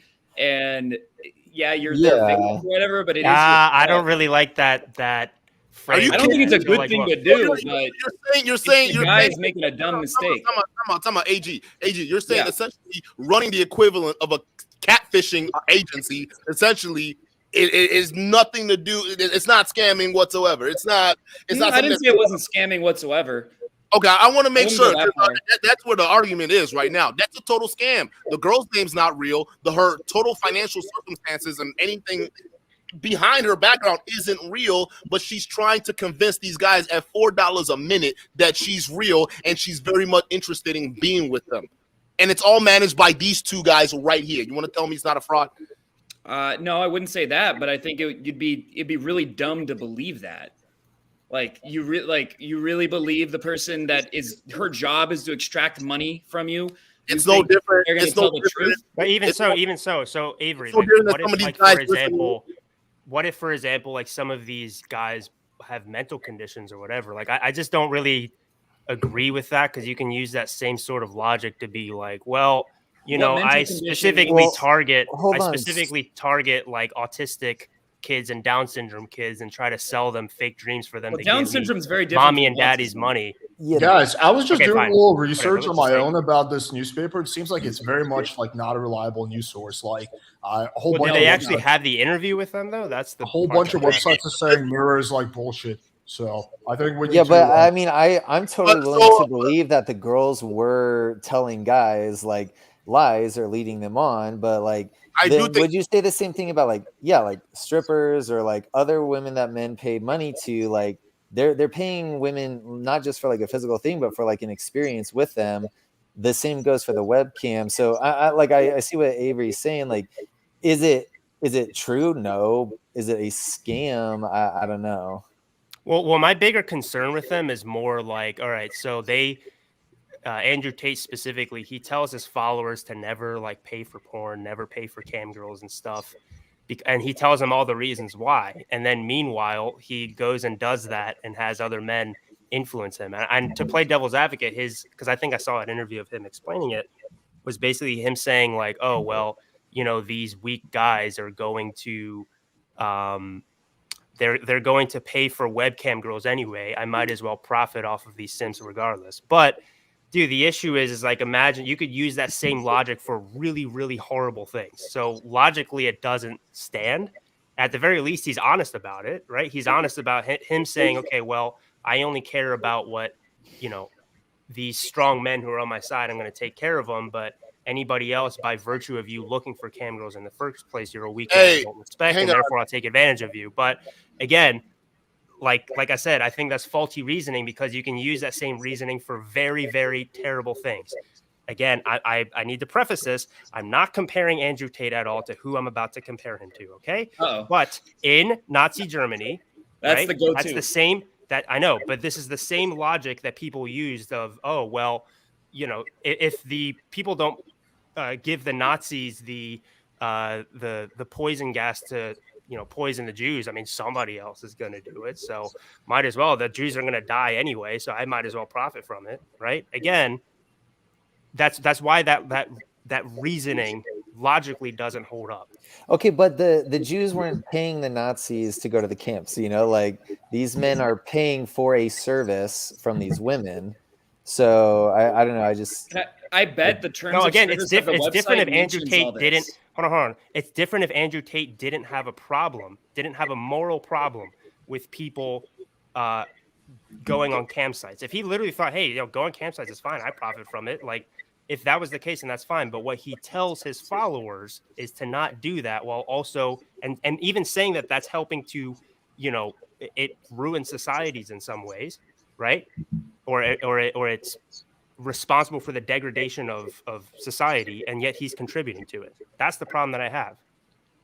So you don't think the website mentions that somewhere, that they're actors, they're actresses, what they say doesn't have to be true? Like, I'm sure that's part of the whole scenario. Yeah, for entertainment purposes only, I think was the line they used. Like, you're entering a portal where you're not expecting, like, why would you expect everything they say is truth and they're not trying to fleece you? Like, you're going somewhere where, of course, the girls want to fleece you. And if you get fleeced, I don't think it's ethical to do it, but I also don't feel bad for the guys involved either, you know? Yeah, again, that's not the problem I technically have. with them. Yeah, The well, but problem that's an issue with Tate specifically. You're saying like, because I was kind of coming more at it like, is it a scam or not? But like, yeah, if you want to like, is it hypocritical of Tate to say stuff? Sure. So this is exactly it from Lord of the Hats. It's the same principle behind Fresh and Fit, who discouraged consuming OnlyFans, but making a behind the Patreon wall OnlyFans. Yeah. Yeah, that's exactly it. But at the very least, like Fresh and Fit were just like, they just pretended that they never said that or whatever. They just like probably deleted comments or whatnot. To Andrew Tate's credit, he acknowledges that, like, yeah, he does that, but he says it because he respects these people and doesn't want them to fall into the, you know, webcam trap or whatever. And he has no respect for the people that pay him money. Webcam services. Yeah. That feed his pockets, that line his pockets, right? Yeah. Those same people who are also on those coaching programs. I mean, this shit funnels around, man. It's all the same. When he goes on Fresh and Fits and basically tries to garner their audience because they follow the OnlyFans girls that are there, same exact thing. Mm-hmm. These guys, I think we should open up the panel because we're going on. Like sure. Yeah, being an open scammer, still being a scammer. Yeah, I mean, so this comes down to a bit more to, again, ethics. I'm not going to nerd out with philosophy here, so I'm not even going to mention it. But yeah, I mean, again, like you said, like, oh, is scamming bad all the time, or is it only bad when it's directed towards certain people, right? So that's the question you have to ask yourself. If you make a value judgment saying that people who go on webcam sites are scum of the earth, or they're weak and they're going to get taken advantage of anyway, I might as well get. Yeah, but like the thing is, Kevin, they're being coerced to believe that they're getting something that isn't real. That's false advertising. That's false everything. If they were in the U.S. doing this crap, they definitely get some lawsuits handed down. That's basically You're assuming the website doesn't say that though. What are you talking about? You're assuming it doesn't mention that they're actresses at some point. Which I would guess it does. I'm assuming there's something in there. But I'm sure like they've gone further in their tactics to make some of the stuff, like to make some of these guys basically give up their money to these people. It also depends on what terms and conditions it is. If it's like the thing where like when you like update your iPhone and it's just like hey, if Apple takes your soul, it's on us. Like if they take our soul, it's on us. We didn't like that South Park episode of like where you agree to terms and conditions, and then they're just like, human centipede pad. Yeah. So if it's terms and conditions like that, then yeah, that's shady. Where there's just like this little fine print. But yeah, I mean, if they're a bit more. Listen, if we're going to tag Fresh and Fit with I wouldn't even say similar to this, but with the DMs on demand crap that they were putting out there that wasn't even real, this is the exact same nonsense, man. It's no different. I just keep the same energy. If they're over here trying to scam people with that nonsense and have them play these courses, is the exact same thing with these guys. Now they made their money and they've made it. It's no problem with it. But at the end of the day, don't mean that there weren't guys hurt financially based off of situations they created. Okay, so this is from Nev Santos. Agree with Duke. You can use the gullible student argument for bad PUA gurus. Also, Hustlers U needs to be reviewed by Cornelia. Also, Tristan Tate, greater than Andrew. Yeah, so I guess what he's saying is you could use that same argument for, I guess, like any pickup artist that's not legit and is a scammer. He's making a lot of assumptions in that statement. Yeah, right? Like it's kind of hard to read, to be honest. That the clients get no results, which he has no evidence or argument for. He's also assuming the guru, the PUA guru, knows that his students aren't getting results as an intentionally deceiving people. So it's a bad faith argument. It's not really worth discussing unless he wants to make an actual argument. Or come on stream and talk about it. Yeah, but the second part, I agree. It would be cool to see Cornelia review their course. I'd be interested in that. Guys, if you want to come on for a debate, just let us know in the comments what specifically you want to discuss, what exactly you want to debate. So let us know, please. By the way, Alex, I think you have it set to all destinations on the chat. So it makes it so we all send the message. It's like all of us say. Well, I want to really drive the. I want to really. Okay. Well, the point's driven home for sure. Yeah. Yeah. Why did Adrian say this? That's so weird. No, but absolutely, it'd be great to have some people come on and talk about some of these things. Just let us know the topic before. No, this is important. So one thing I like about this panel is that everyone is not biased. That's not true. Everybody always has their own subjective biases, but fine. At least we're willing to admit it, right? By the way, side tangent. Anybody who ever says that they're 100% objective is trying to deceive you. There's no such thing. Or they've deceived themselves. I think some people They genuinely deceive believe that. I think Yeah, some people believe that. It's literally just not possible. They're just kind of ignorant. Yeah, it's not biased, and Yeah, everyone has their own real opinion. I think, yeah, that's what I think he was getting at. Like everyone just kind of speaks where they come from, and it's pretty cordial. So that's good. That's good. Let's bring that's the whole JT point. on. That's the whole He point kind of Yeah, let's do it. discussion. All right, let's do Connect this. minds, JT. right? He kind of mentioned what he wants to discuss. Hey, what's up? What's up, man? Hey, what's up? Can you guys hear me? Yep. Yes, sir. Yeah. So Just changing gears for a second. I don't know. Do you guys still talking about the Andrew Tate thing, or can we move on to We can move something on. a little different? I was over it like an hour ago. Yeah. Hey, so I'm wondering. I don't know, man. I've heard a lot of people say that they think that like the top pickup guys, like John Anthony and all these other guys, they got like a 10% success rate. What do you think that that's accurate or not? Yeah, I mean, this is like literally me and John have discussed this publicly multiple times. It's something like 10%. Yeah. Yeah, I think that's pretty, like, some people would say that's bad, but if I go out to a club, let's say like 2 nights ago, I did about 40 approaches and I get like 10 numbers. So if out of 40 approaches, I end up getting laid 4 times in one night 10%, total from one night, that's really not bad, right? Like people do such low numbers that 10 sounds intimidating. They're like, well, I've only approached 3 girls in my life, so 10 sounds bad. You can do that in one night. You can do 10 in one night. So if you get to that level, that means you can get multiple girls per week consistently.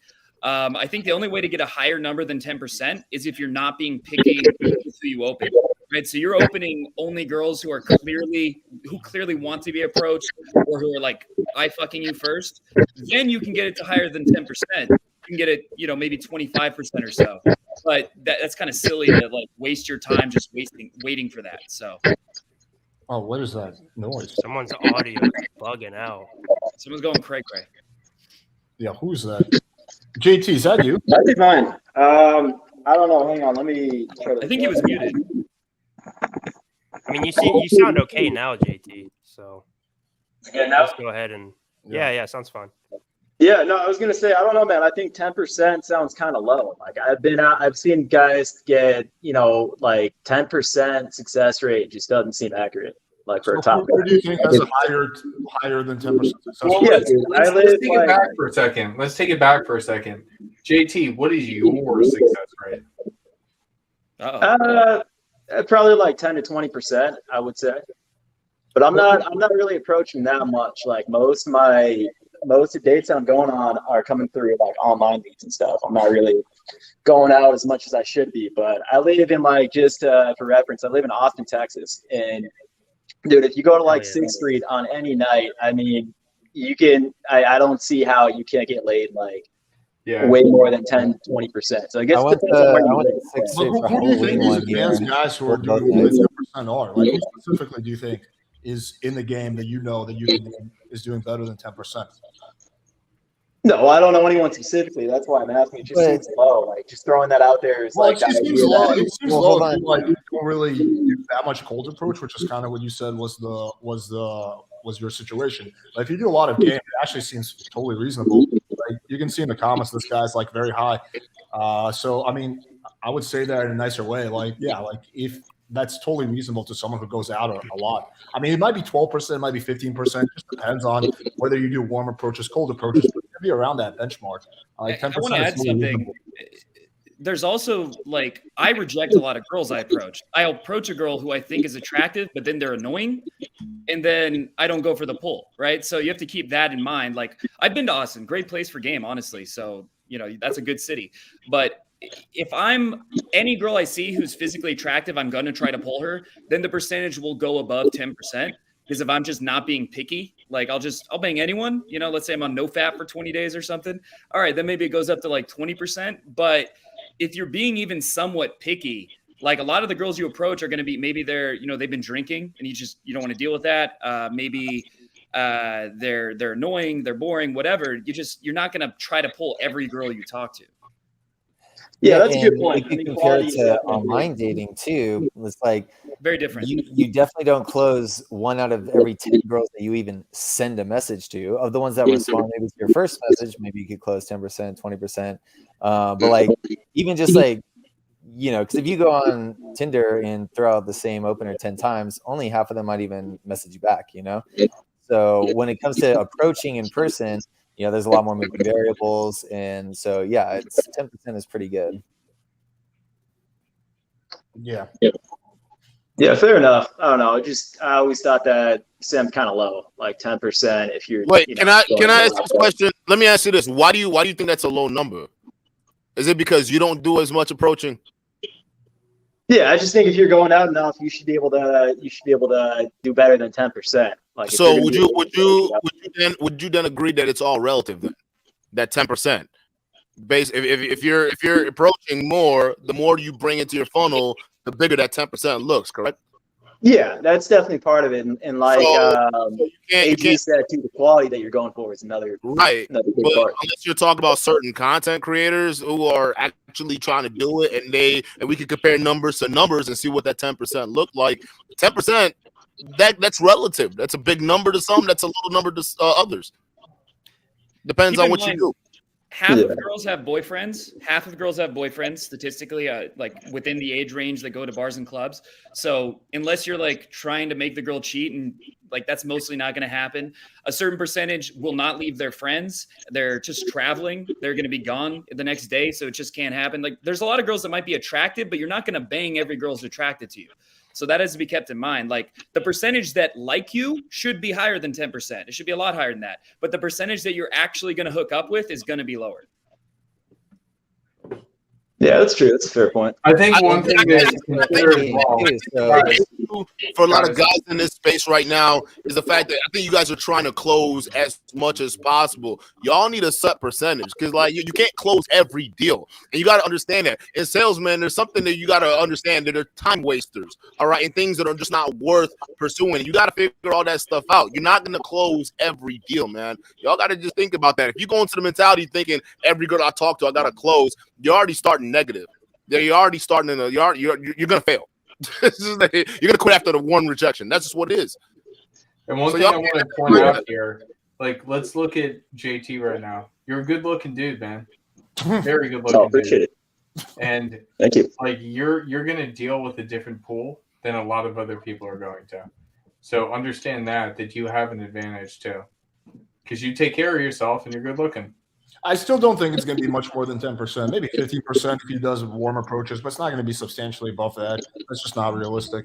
But also depends on how attractive the girl is, right? So if you're a more attractive guy, you're probably going to go after more attractive girls. And then, you know, it doesn't matter how good looking of a guy you are, you're not going to be as perceived higher value from your looks the same way a hot girl would be, right? So automatically those hot girls are going to be a lot more in higher demand. They're going to be rejecting guys left and right. So something to keep in mind. You could always play Frank Knight game and pull a whale. Oh. Wait, who's Frank Knight? Wait, what'd you say? Oh my God. Yeah, dude, you don't know about this guy, Kevin? No. I don't know. Oh my God. I'll send you a link after the episode. This guy, like, he used to live in my building. He pulled like the most disgusting, grossest creature ever, and he was like bragging about it. And the chick was so ugly that she was confused about why she was being pulled. That's hilarious. He's like, I know I'm ugly. Why are you trying to bang me? Yeah, I think this is a fantastic segue. Let's bring on Kendra. You guys good with that? Oh yeah, of course, right on. Yeah. Oh, the commenter. She is in fact a real person. She is. Kendra. Nice Am I the blonde guy? I thought it was definitely a dude. Yeah, she's coming through just playing. No, I'm a real definitely person. a real woman. Well, we're gonna need to confirm that. Pull a Trump and I didn't think they were on the internet. How rude, Alex. Where are your manners? I'm just kidding. We appreciate your support. That is just not What's good, Kendra, baby? How you doing? How are you, Duke? I'm good. Shout out to you. Thank you for being here, man. Thank Real you. talk. I haven't been catching much lately. I just came back from Dallas. I was working, and now I'm back in California. Okay. Oh, what part of California? I live in Silicon Valley. Okay, I live in Are Southern you California. really a New York Times, whatever you said, editor or something? You said you're like, I am. oh wow, that's Wow. pretty I'm cool. an author, and I don't have a full author title on the New York Times list yet, but I have 22 titles as the editor. Nice. Wow. Cool. What do you write usually? I write a lot of nonfiction, a lot of veteran, like soft veteran stories. Right now, I'm working with another YouTuber. I don't know if you guys have heard of him. His name's Colion Noir. Oh yeah, I know him. Oh yeah. He's the gun guy. The NRA he's guy. a gun guy, Yeah. right. Yeah. He's no longer affiliated with the NRA. But I'm ghostwriting. Well, I'm co-writing his book right now, and that's why I was in Dallas. I was gonna say, if you're ghostwriting, you're not supposed to say that. Yeah. No, well, I mean, so it Exposed. functions in a couple of ways, but I'm a feature writer, so yeah. Okay. Anyway, so I That's want to cool. know, show of hands, quick question. Which of you guys, like, and this is all things equal, if you married a great gal, like, who would consider marriage? Would consider it? I would Right. consider it. Meeting a like great in- girl. Consider it. She's No. a great girl. She's attractive. She has all the principal values that you like, and she's not like crazy or hiding something. Because Well, I'm never know. divorced. Blue I pill know. exposed. I'm divorced too. I'm a Yeah, divorcee. so I'm divorced. Okay. So first, I have been married. it's so Um, discouraging for me to be around or see young men content because my nephews, my son, they're all engaged and they're in their 20s. But it's kind of a heartbreak for me that I see all these young men that are struggling to find a great girl. And I find that a lot of men that are kind of in you guys' group and category are kind of missing that link. And these girls, I'm finding these girls are crazy. They're crazy. They have tempers. They have no manners. They don't know how to cook. They can't prepare a meal. They struggle with the idea of serving a man.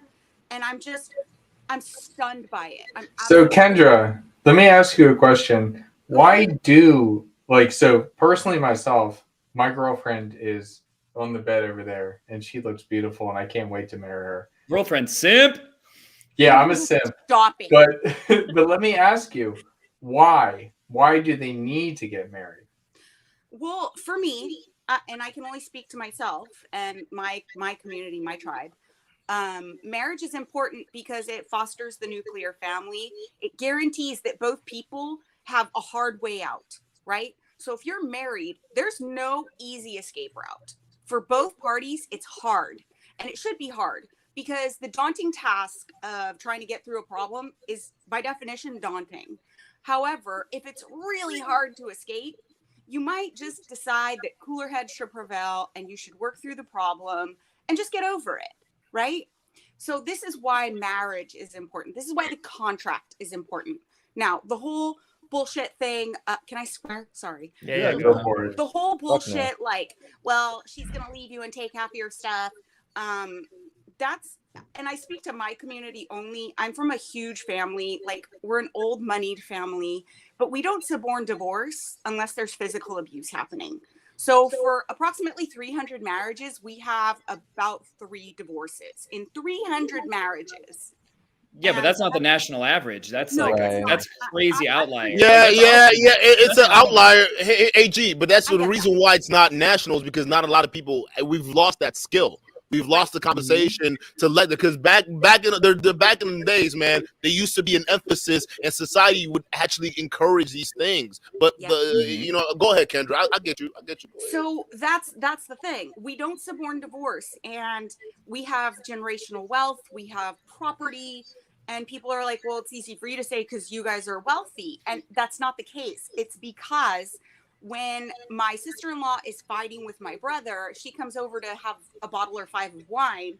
And I take my brother's side and I walk her through where she could have, amended what it was her part in the situation. And I just tell her, you need to sleep on it, spend the night. And, maybe in the morning you'll feel better or hungover, but you need to know that the sun is still going to rise and set, whether you're mad or not. So it's best to just get past it. Can I say something, Kendra?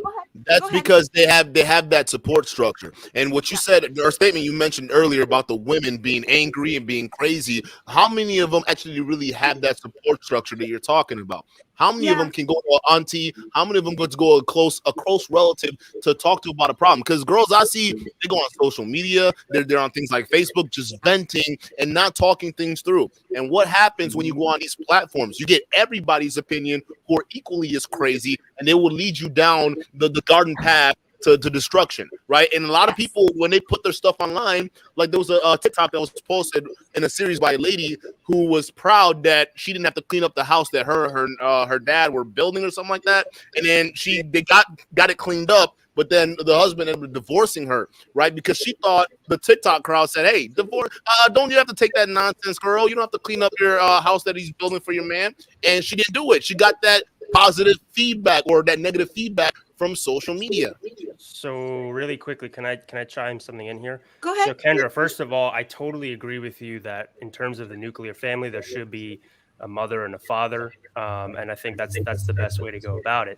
Yeah. The issue is I don't think marriage to both sexes is marketed as the perfect way to have a great nuclear family. I think this is where the blue pill, red pill thing comes in. I think with the blue pill, which has honestly been toxic to both the minds of men and women, people look at marriage as like the final step to this amazingly epic romantic story. But they don't understand, again, and if we go back to how it used to be marketed, from my understanding, like, 50s and beforehand, before the sexual revolution, that it was more so marketed as like, okay, well, this is a way to have like strong families, right? And I think because people go into marriage now with the expectation, both sexes, that it's just this beautiful, amazing romantic thing because that's what they see in the movies, and they don't realize that it's really a lot of hard work to maintain that relationship, and then that the relationship actually transcends. It goes from erotic whatever love to more companionship. You have a new mission to raise these kids together.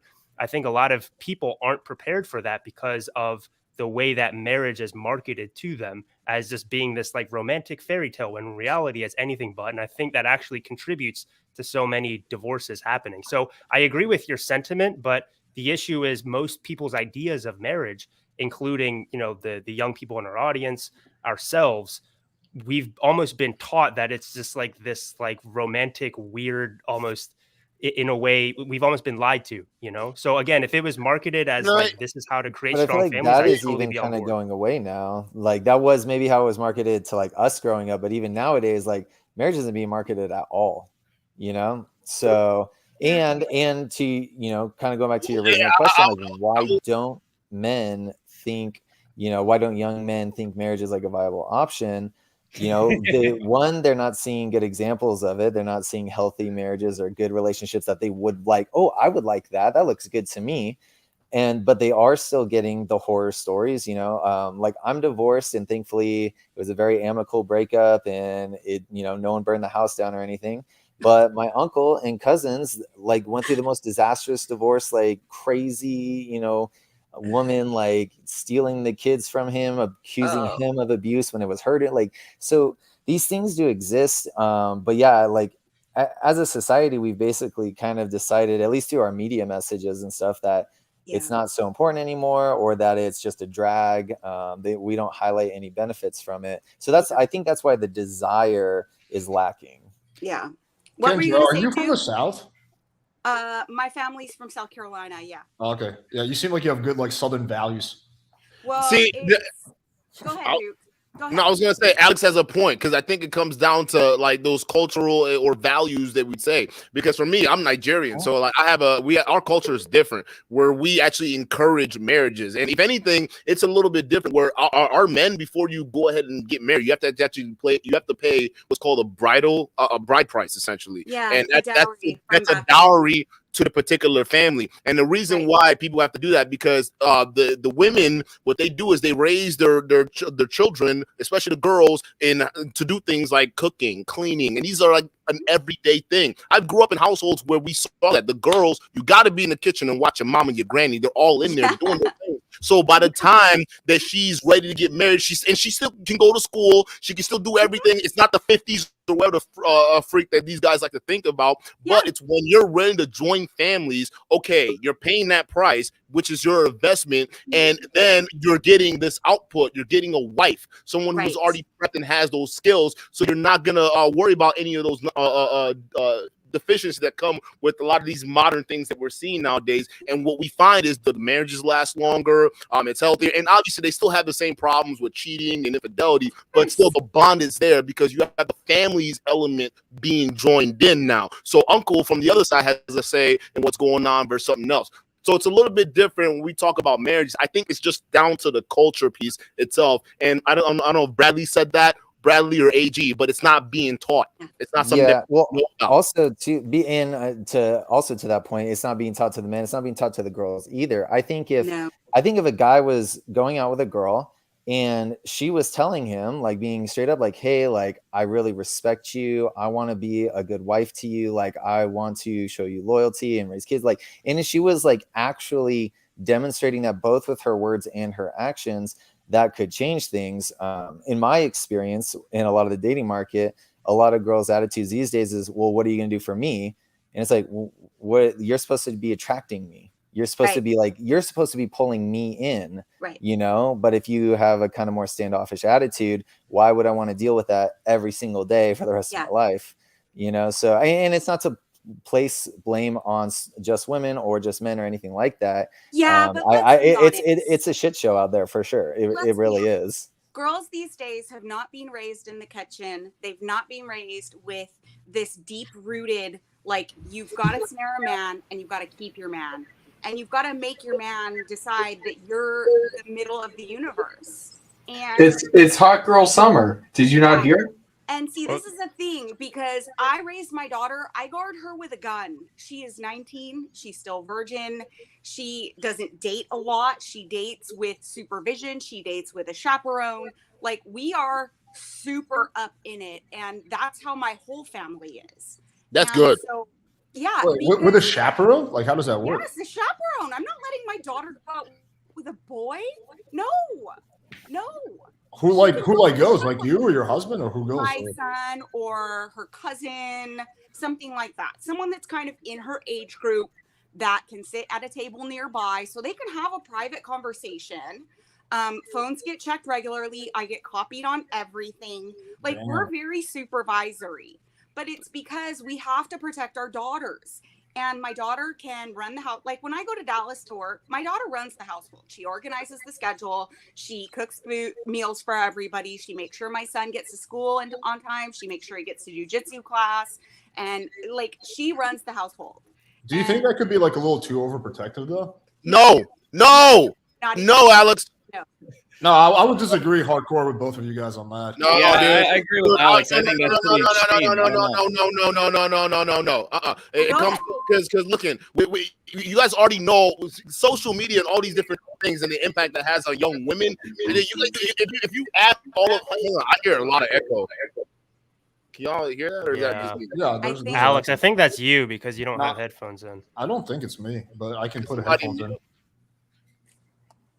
Testing. All right. So, anyways, I think it comes down to the influence. The world right now doesn't teach good culture, and we're saying part of the problem is because parents aren't pretty much in the lives of their kids as much as they can be. Now, in Kendra's case, look how far and easily accessible social media is.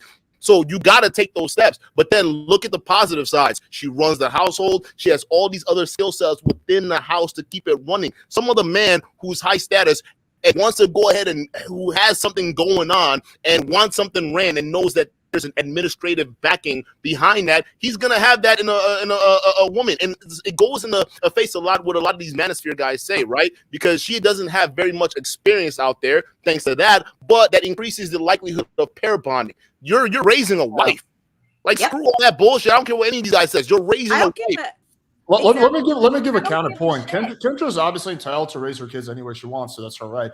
But I would say that the more you can't protect people from themselves, and the more you try to shelter someone, the more they rebel. Like, for example, my parents were determined to keep me from smoking weed. Guess what I did? I smoked a lot of weed when I was growing up. Like that should always backfire. So But I think, that's not how Oh, she no, explained it. hang That's on. not how Hang on. Catholic schoolgirls are usually the biggest sluts, right? Because they're like, Alex, that's not what she Impressed. said. Alex, that's not what she said. That's not how she explained it.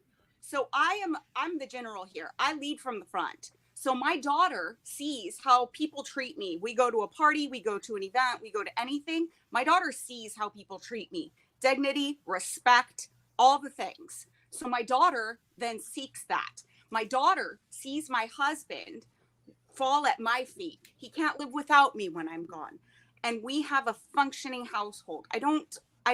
We don't go outside our house. We work everything out in home. Everything gets discussed. No topic is off limits. And my daughter has just understood from the beginning that all of these rules are in place to protect her. So here's fun fact. Kendra had 3 marriage proposals before my husband proposed to me. We got married when I was 21. My husband proposed 3 days after I met him. We were married 11 months later. We've been married for 25 years. We have 3 successful children. So, I mean, my daughter sees that and she's like, okay, I want lots of marriage proposals. I'm like, here's the thing. You have to be a golden prize. You can't be a used up, run through little whore running around, putting your ass on Instagram, going around tits out like that. There's none of that. You've got to be virgin. You've got to have a perfect, pristine womb. You need to be a wife. If you want a perfect man, you need to be a wife. I don't think you have to be really a virgin quickly, in really- 2022. Yeah, that's right, and that's cool. You know, that's Hey, what in my people do. culture, we value that. I'm just saying. Okay, can I chime something in That's here fair, dude. really But you got to quickly? keep in mind, she's the daughter's growing up in the U.S. It is different here. That's okay. Yeah, can I chime something in really quickly? go So ahead, there's Kevin. actually, if you guys look up Robert Sapolsky, he talks about this in one of his lectures on Stanford.edu, where basically, well, let me back up a bit. So within this red pill space, we all understand like the dual mating strategy, right? That whole alpha fucks beta bucks thing, the whole thing of, oh, well, women will bang the alpha male and then make the beta male pay for it or whatever, right? What one part that people don't cover too much is sort of like the male dual mating strategy, which hasn't officially been like studied or looked into, but logically it makes sense if we all take ourselves into account, right? Where basically you're going to have one girl that you really want to invest in because you connect with her emotionally, whatnot, and then these other girls you just want to purely have something physical with. So somebody on the panel, perfect example, not calling you out in a good way or a bad way, Alex, but that's the case with you, right? You have a girlfriend who you're in an open relationship with, and you have more like emotional investment and stuff, but then there's other girls that you see where it's more just purely like physical. So the reason that I bring that up is because, you know, men will naturally look at women in a certain way as like either wifey material or hoe material. It's not because we're like terrible people or whatnot. Actually, Robert Sapolsky talks about this. There's an amazing study that showed that when men saw an attractive woman, like a picture of an attractive woman, his dopamine would like light up, right? Yep. When he saw an unattractive woman, when he saw an unattractive woman looking at him, his dopamine wouldn't light up. But when the unattractive woman was looking away from him, his dopamine would light up, which means it sounds terrible, but basically, which means that attractive women in the face, men will get like turned on by them, but unattractive women, when they don't look at them, they'll get turned on. So that kind of lends to the whole theory of, you know, because it's like, why do we see a woman's face as attractive? I mean, in theory, because I don't know, it's like motherly traits or something. Maybe I could be So wrong there's on that. actually a couple of layers to motherly traits. Men actually, when they're in marriage mode, when they're thinking about, you know, having a child, when their mind is in that space, they actually look at ass and hips first, which is why so many men are ass men. So that's actually the first thing, because in their deep thinking, it speaks to them to think, oh, this woman can carry and birth a child more easily. It's got more chance of success in the birthing process. So actually, that's what that is. But that being said, That explains that. yeah, no, it's the truth. And Alex, you're free to live your life. And I'm not castigating any woman for living her life as she wants to. If she wants to have hot girl summer, if she wants to put her ass all over Instagram, that's her bag. Do what you want to do, sis. Live your life. I'm saying for me, my daughter, I don't struggle to protect her. She voluntarily goes with the program because she sees its value. She sees herself having a husband and children, and that's what she wants. I love that because it's That either, can work out. I mean, no, here's the thing: it's either the program you set in the household or the program the world sets for her. And it we already doesn't know. always work. I mean, Because look, I got married very young. I mean, if it's working for I the just- daughter, who am I to criticize it? I mean, look, Yeah. if she's happy, then that's all that matters. I mean, I would say though, there's so many counterexamples of parents who are quite overprotective, and the kids rebel and they just become insanely like more promiscuous than they normally would have been because the parents were humans have a tendency to rebel. I personally experienced that growing up. Going back to your point, Kevin. That was my case. You know, I was Hang on, super young when I got married. I was 23 years old. I grew up extremely conservative, Christian, religious. So that was what you did. You know, you marry someone as soon as you can. You know, you get to the baby thing, and I did that, and I successfully got to the marriage. But then those beliefs that my parents tried to raise me with, they eventually fell by the wayside. We eventually split, and I became a mega whore. So, like, you know. So Bradley, let me ask you real quickly, Bradley, because Yeah. this is a thing that a lot of people, they speak up about it, but my strategy is not like other parents. Bradley, how open and communicative were your parents? How open were they about discussing sex with you? If you had a question, did they just sit you down and answer it and just explain all the dirty details? You know, I do wish they would have been a little bit more open about it. And I don't think it's because they didn't want to be necessarily. I think maybe they felt uncomfortable about stuff like that too. Yeah. So maybe it was just hard for them. But I definitely like, it's funny, I've become more open with them ever since my marriage ended. And almost to the point whether or not they like it or not, like I'm just, because I had to do that for my own healing of like coming to terms with who I am. I had to be extremely honest with my parents, be like, look, this is who I am. This is how I live my life. I don't give the dirty details or whatever, but you know, I couldn't hide or pretend anymore. And I do wish that they would have been a little more open with me when I was younger. Yes. Yeah. So I want to pull it, Kendra, I want to pull it here. This question: should the man run the household, or should he run the entire household? And the way that you spoke about it, it sounds like the woman should. And so I want to understand. Okay, that's actually like a 4-pronged question. Run the household. Do you mean do the laundry and clean the toilets and scrub the sink and make dinner and organize the calendar? If that's the question, the answer is absolutely no. Like the laundry is done by me, my daughter, my youngest son. Whoever cooks dinner doesn't have to clean the kitchen, but you can bet that like none of the time is that my husband. My husband does do his work clothes because he likes it washed a particular way, so I just don't do it. And he doesn't mix his clothing up with my daughter's and mine because he might get it dirtier.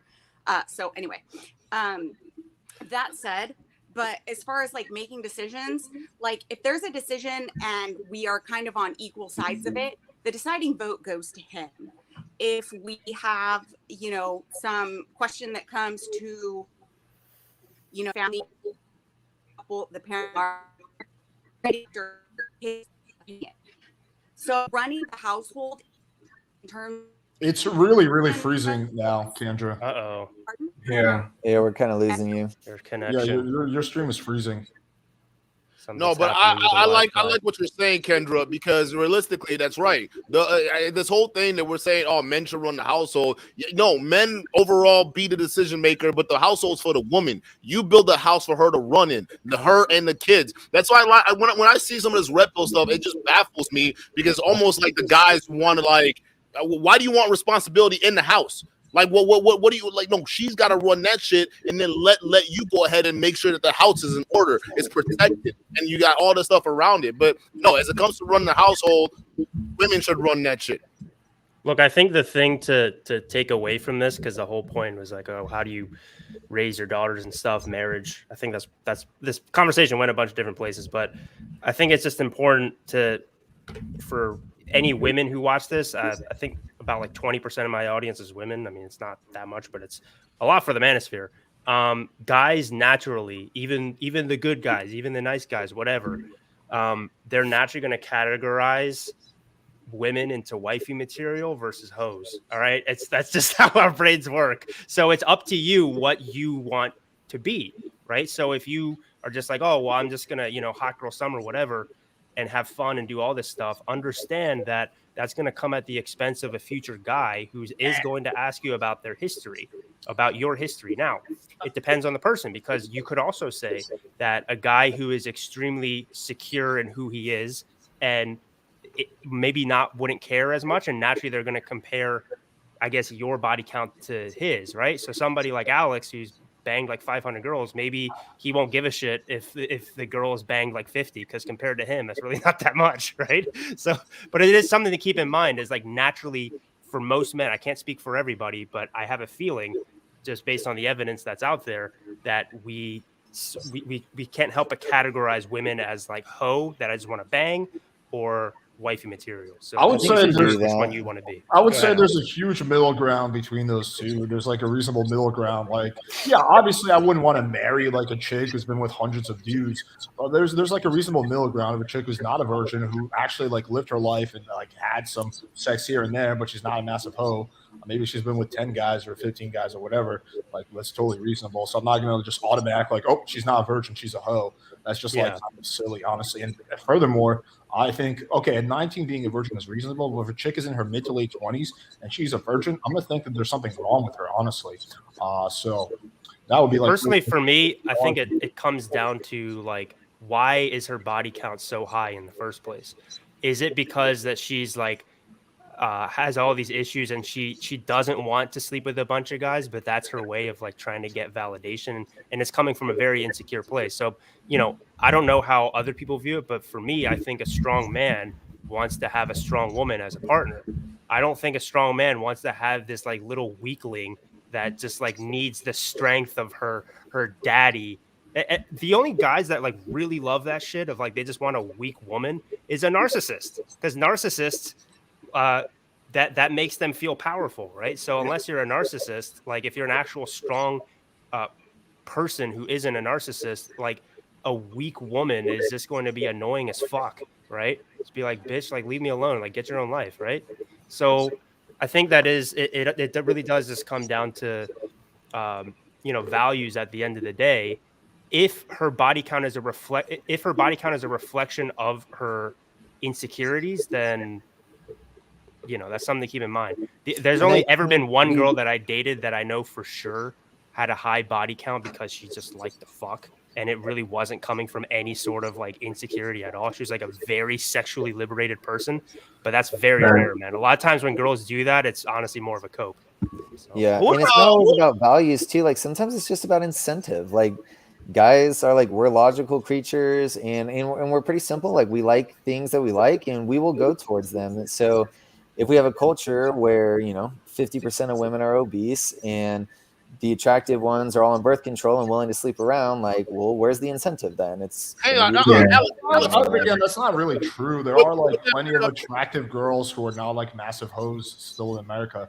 Like that's like kind of saying they're all massive hoes. It's just I'm just saying that's like I'm obviously generalizing, but that's where the incentive kind of just takes guys these days.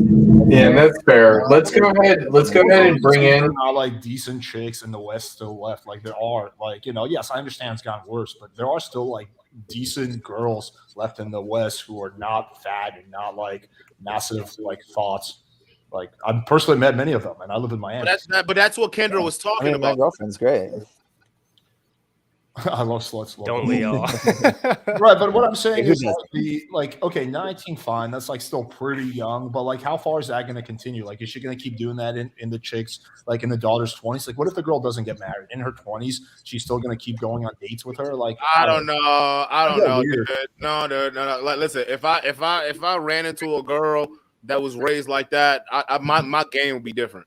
I'd be angling towards something different with her. That's for sure. I wouldn't be interested at all. I would find that weird. Like the family's so overprotective. Like I have to like wait. Again, like I said, difference, bro. I'd chase that. Because there's a lot to teach and a lot to learn. This is true. And dude, too much for me.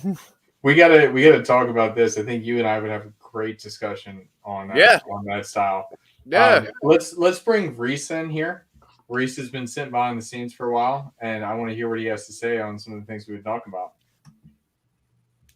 So Reese, just go ahead and unmute and good to go. All right, how's my audio? Can you hear me? Yep. Okay. Well, would y'all like me to discuss what keeps the rhythm going with what y'all been discussed, or bring up what I You can just bring up what you wanted. I think it's good. Yeah, to bring change up the topics. disagreements that you've had or whatever. Well, I know you're dying for disagreements. I don't have a ton of them. It just makes interesting content, honestly. Oh, you're absolutely right. I wanted to turn it back on myself because I don't get an opportunity to talk with.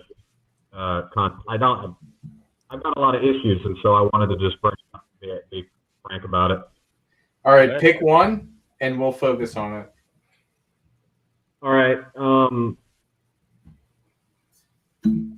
I'm in my third year of law school. I'm about to become an attorney, and my biggest issue with women is that generally I can be too intense, like too formal, and just have a difficult laying back.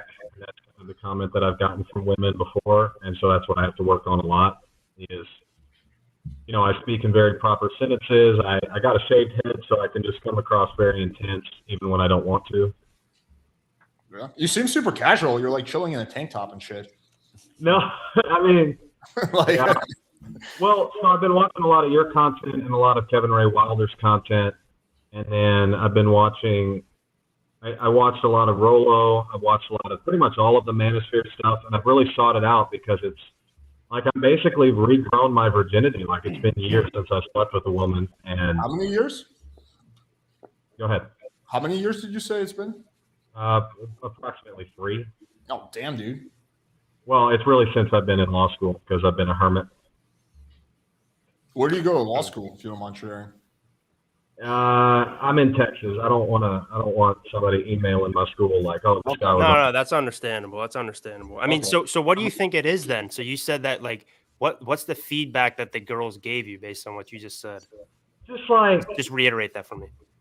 I am too intense. I speak too directly. I'm too blunt. I don't believe that. That's actually ever an issue. That's like saying, "Oh, you're too confident," or "Oh, your dick is too big," or "Oh, you're too good in bed." Like those are not real criticisms. Those are I think there's something like that. There's an awkward vibe that they're getting from you. I think that's what it is. More likely to be that. Not like Because I'm a direct guy with women. I'm like very intense too. So my whole persona is very intense. So like it's not that. Trust me. I think it's just they're probably getting some kind of this guy seems awkward or probably a little uncomfortable talking to me. You're giving off something that they can sense that maybe you don't necessarily pick up, but they pick up. I don't know, but I low-key, I'm kind of getting that vibe right now. I'm not even gonna chat with you, bro. I'm low-key getting that vibe. I can feel what it is without even having to say anything, bro. I can Yes, tell. sir. Well, do you Absolutely. feel nervous when you're on the dates with the girls? I mean, are you like nervous the whole time, or do you feel pretty chill, or what? Like I feel all right, but yeah, I'm pretty nervous. Yeah, I'm nervous. Are you All nervous right, right now let's being on take here? something here. Are Go you ahead. nervous right now being on here?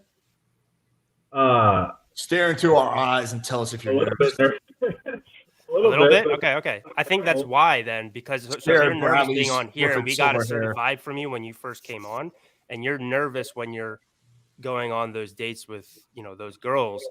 The fact that we got a little bit of a vibe of because at first I thought you were coming in here with like severe disagreements.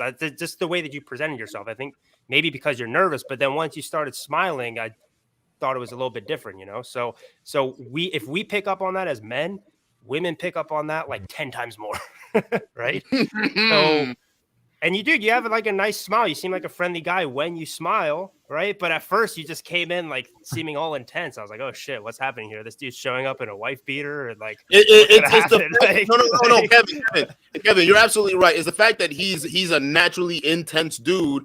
Then you add that being nervous part of it, it creates a different type of vibe. Like just being nervous and intense is it's actually kind of a scary kind of vibe if you think about it, bro. It's incongruent. It's incongruent. That's the whole thing. Yeah, but it's you're mixing those two together. If you're gonna be nervous, just be nervous and don't be intense. But you gotta pick a struggle when you're dealing with that. You either gotta be like, okay, self-aware of when you're being nervous and try to calm down, or like just allow yourself to be when you're nervous. Just try to relax, like just be open. Here's one immediately actionable thing you can do, Reese, because this is what I help guys out with, and I used to really be like a super awkward guy myself. especially around girls. But one of the things that helped me grow out of it was actually posting YouTube videos, because I was able to see feedback of like, damn, I'm like boring and monotone, and like I come across as weird and nervous. So if you just take your phone, right?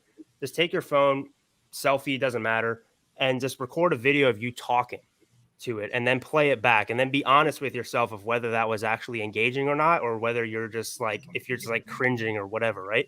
And so you can just practice that over and over again, where over time you can actually have that feedback of like, oh, that was actually an interesting story. But then also it helps to increase your own confidence, the fact that you look at yourself on camera and you're not cringing, right? So that way you're more sure of yourself, but then also you can actually have feedback real time of whether like you come across as like weird or whatnot, right? And if you actually also, have people, yeah, go ahead, Duke. Go ahead. I would say a key thing is do not be in denial of it too. If you just like honestly critique yourself, like honestly look, you got to be raw. Like you can't, because sometimes your ego would want to say, hell no, it's just the camera, or it's just how it sounds. Just be honest with it. If you look silly, you look silly. If you sound silly, you sound silly. At least you understand who the fuck you are and how other people perceive it. You see what I'm saying?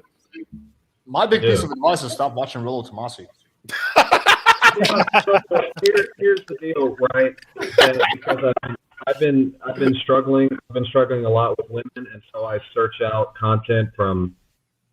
I'm trying to learn, right? I want to improve. Like I want to be successful. I'm sort of fucking with you. Let me ask you a few questions. How do you mostly meet chicks? Do you use Tinder? Do you do cold approach? Where do you mostly meet girls? Mostly from school. Yeah, I've tried online dating, but I never get any matches, so I just kind of gave up. But I have gone on a few dates from school. I did go on one Tinder date. Here's my piece of advice for you. This is what I would do if I was in your shoes. 1, invest in getting really, really good photos. 2, get on Tinder and create a somewhat sexual profile.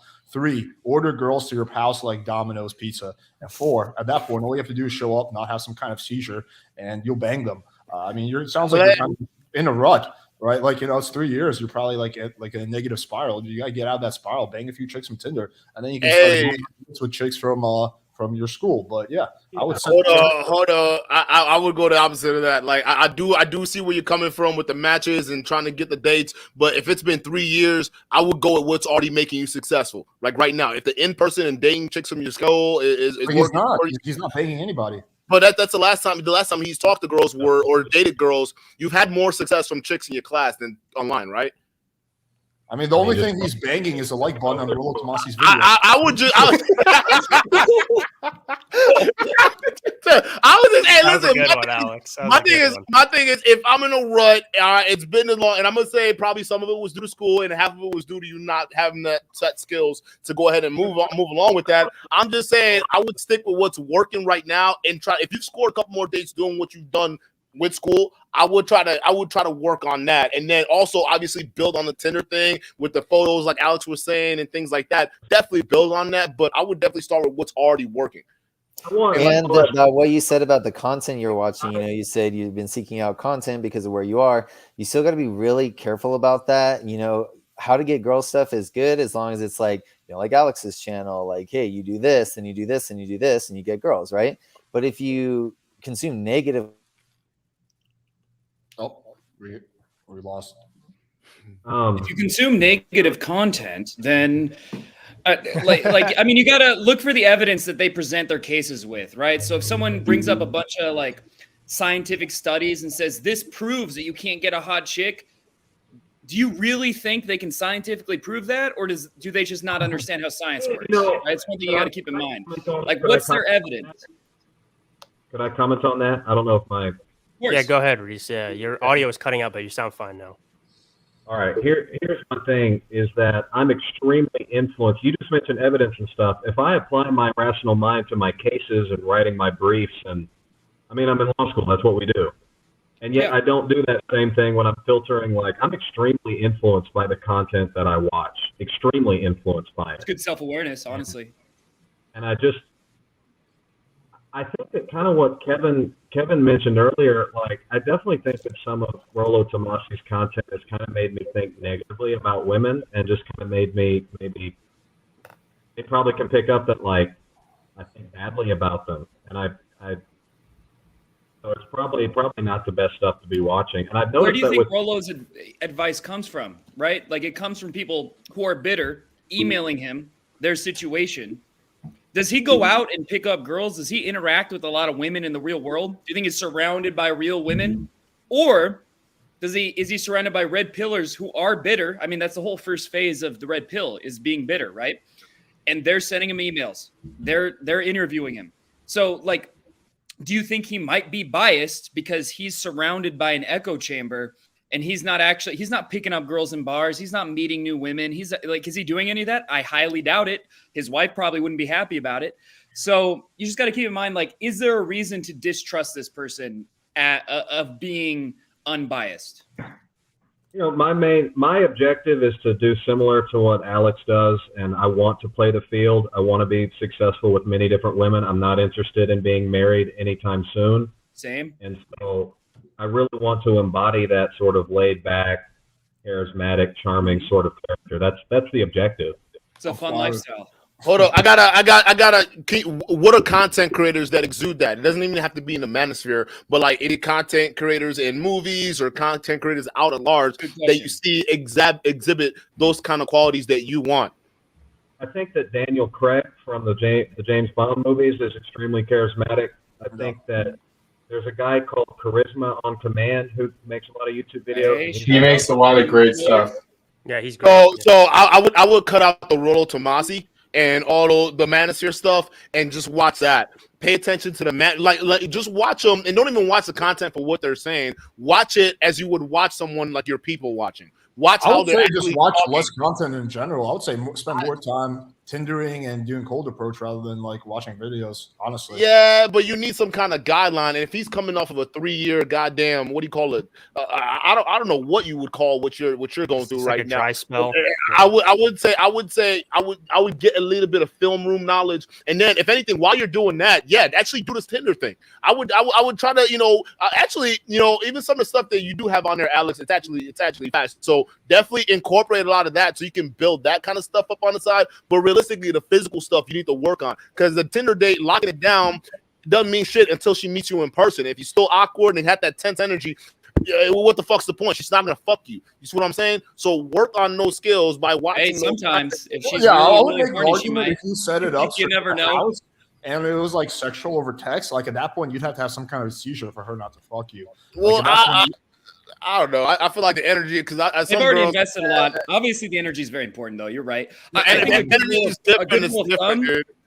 50-50. So at the most, if you spend more than 50% of your time with pickup or dating or any of that online watching videos, that's too much. At the very least, half should be actual interactions with women, real women, right? Well, it's so funny about it is that, like, I really enjoy the company of women. I enjoy being around them. I enjoy communicating and flirting with them. Like, so then you're not red pill. That's for sure. Yeah. I actually really enjoy being around them. No, you gotta hate them, man. You gotta hate them. I actually like this. I kind of agree with this. I kind of agree with this. I would grow out a little facial hair as well. I can see that. Yeah. That would work. That would work. Facial hair definitely makes a difference. Throw it out. I was doing a trial simulation, so I basically was like doing the closing argument and stuff, and I was Reese, one of your biggest issues right now with your facial structure is it's too round. You need to figure out a way to pull it in. Okay. You're not. He's not a bad-looking guy. Like, I don't think his looks are a huge issue. Yeah, I agree. I don't think the looks part is holding you back. Again, I don't think that either. I'm just giving it suggestions. No. Hud's got a point, because I would say you got a little too much going on in there. I would say you do got some pounds you can lose. So I don't know if you haven't. And I'm being objective here. I'm not coming at you or anything like that. Don't take it like that. If you can get that cheekbones popping out real quick, that'll literally get that going. But then he's right. Do work on some facial hair. One thing I would also ask is, like, what's your style like in terms of like fashion wise? You're not rolling up with your tank top on the dates, are you? Yeah, because you over here in tank top on the stream. I don't know. Like, you know what I'm saying? Like, and that's just talking. But what does that look like? Do you go out enough? I usually like a dress going like in the courtroom, like just wearing like trousers and a button-up shirt, or jeans and a collared shirt. Like, Reese, I would love to watch you argue a case in court in a tank top. That would make me laugh so hard. Like, use all formal lawyer talk. You can see exhibit C. Hey, if I was the defendant, I would not be comfortable in the defense right now. No, the other material which I'm heavily influenced by and I've studied extensively is all of Robert Greene's books: 48 Laws of Power, Art of Seduction, Laws of Human Nature. I have all these books. Yeah, I think it's great. That's good, but I think with someone like you, that's what I was gonna say. With someone like you, though, you might actually focus on the more that Machiavellian part, and then coupled with your intense energy already. I don't know, bro. It's just not gonna be a good combo. Yeah, and too much knowledge without enough experience, like it's just not a good combination. Like, so I agree with Hayden. Like, yeah, I think what naturally happens, this is something that you have to be careful of, especially if you're somebody who's really attracted to ideas.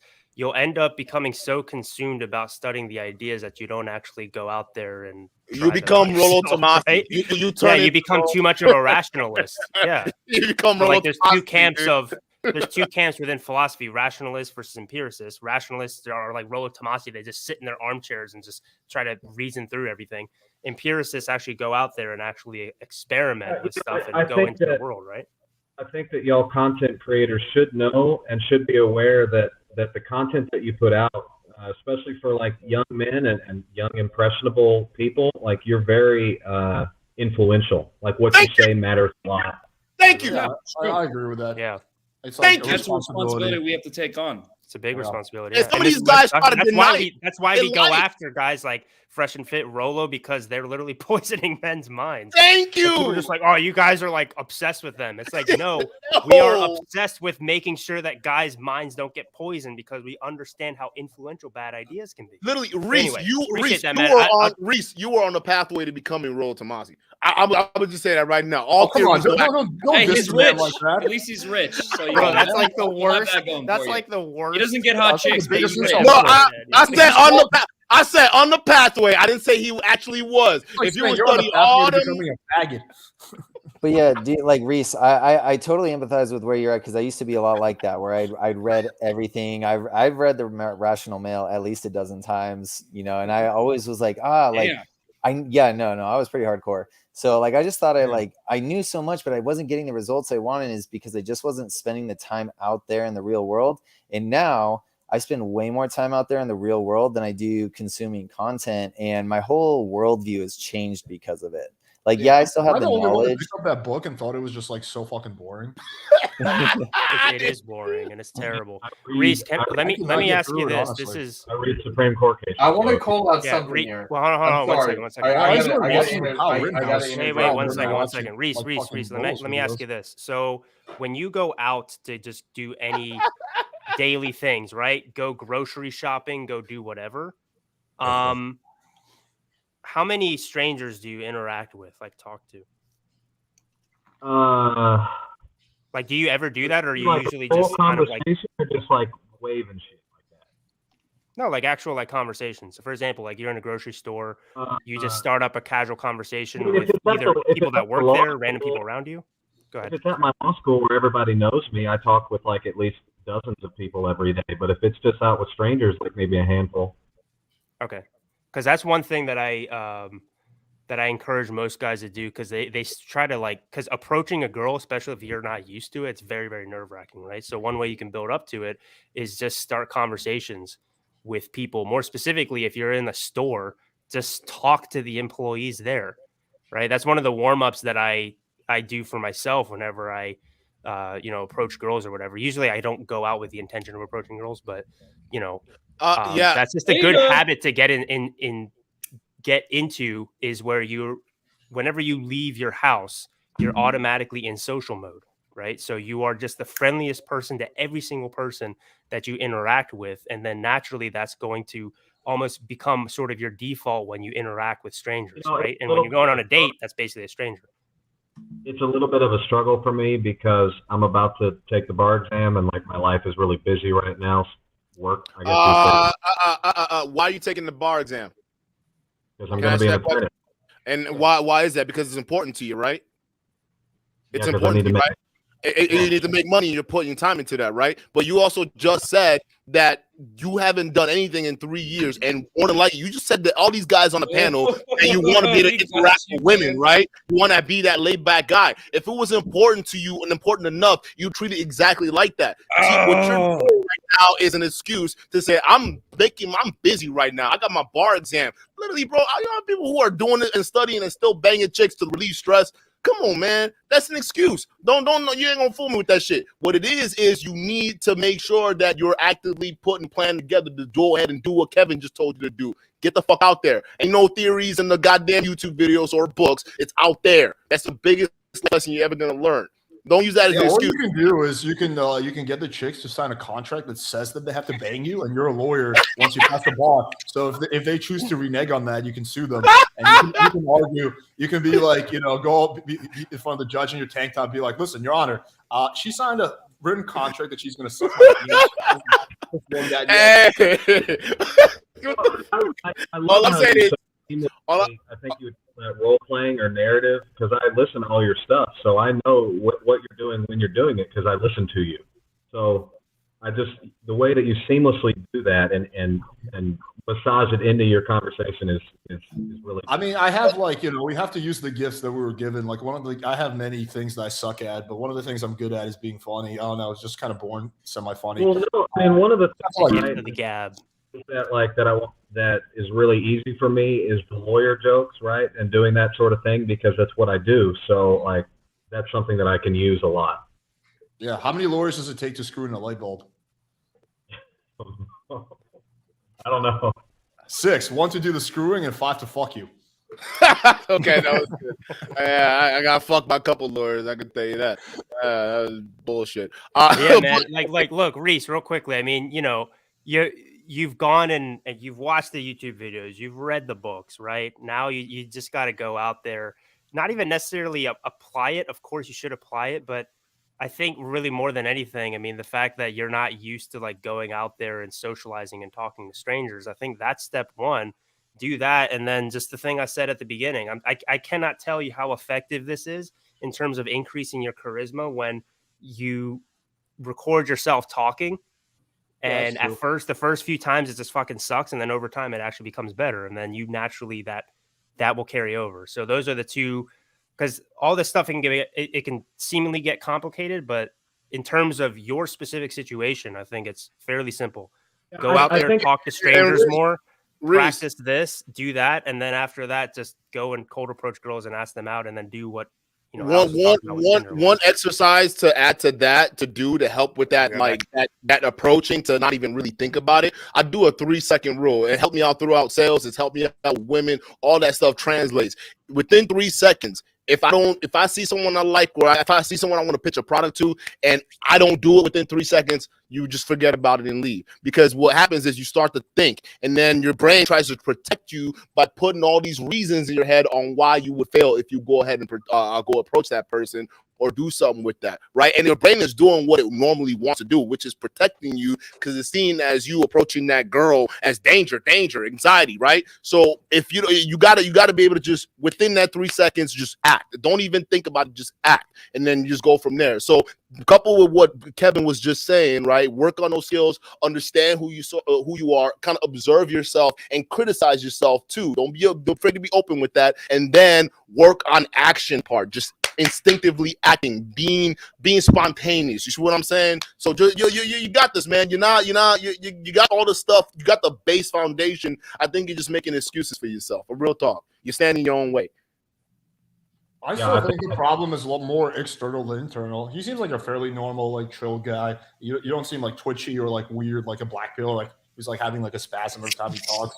So I think the problem, honestly, is largely external. I just think you're not going through enough volume, and you're kind of looking in the wrong places. Social circle is notoriously going to be a little harder because you're going to feel like there's more pressure on you, because if you fuck up, then it's going to get back to your social circle, blah blah blah. So I think if you just did Tinder and cold approach or whatever, bars, I'm assuming you don't go to bars and pick up chicks at night. I can't imagine you doing that. Do you? No, I do not. Yeah, kind of thought that. Yeah, so if you just did more night game and more Tinder, I think you would just very quickly get out of your little rut. So again, I think the problem is largely, in my opinion, external, not internal. Okay. Thank you, sir. Appreciate Yeah, you. no problem, man. Thanks for hopping Thanks, on, brother. man. We should probably get somebody else on here, but yeah, hopefully this helps. Cool part about these streams is you can rewatch it and then, you know, basically I it was like really a live coaching session, I guess. So hope that y'all have a great rest of y'all's night. Take care, man. likewise, Thanks, man. man. Thank you.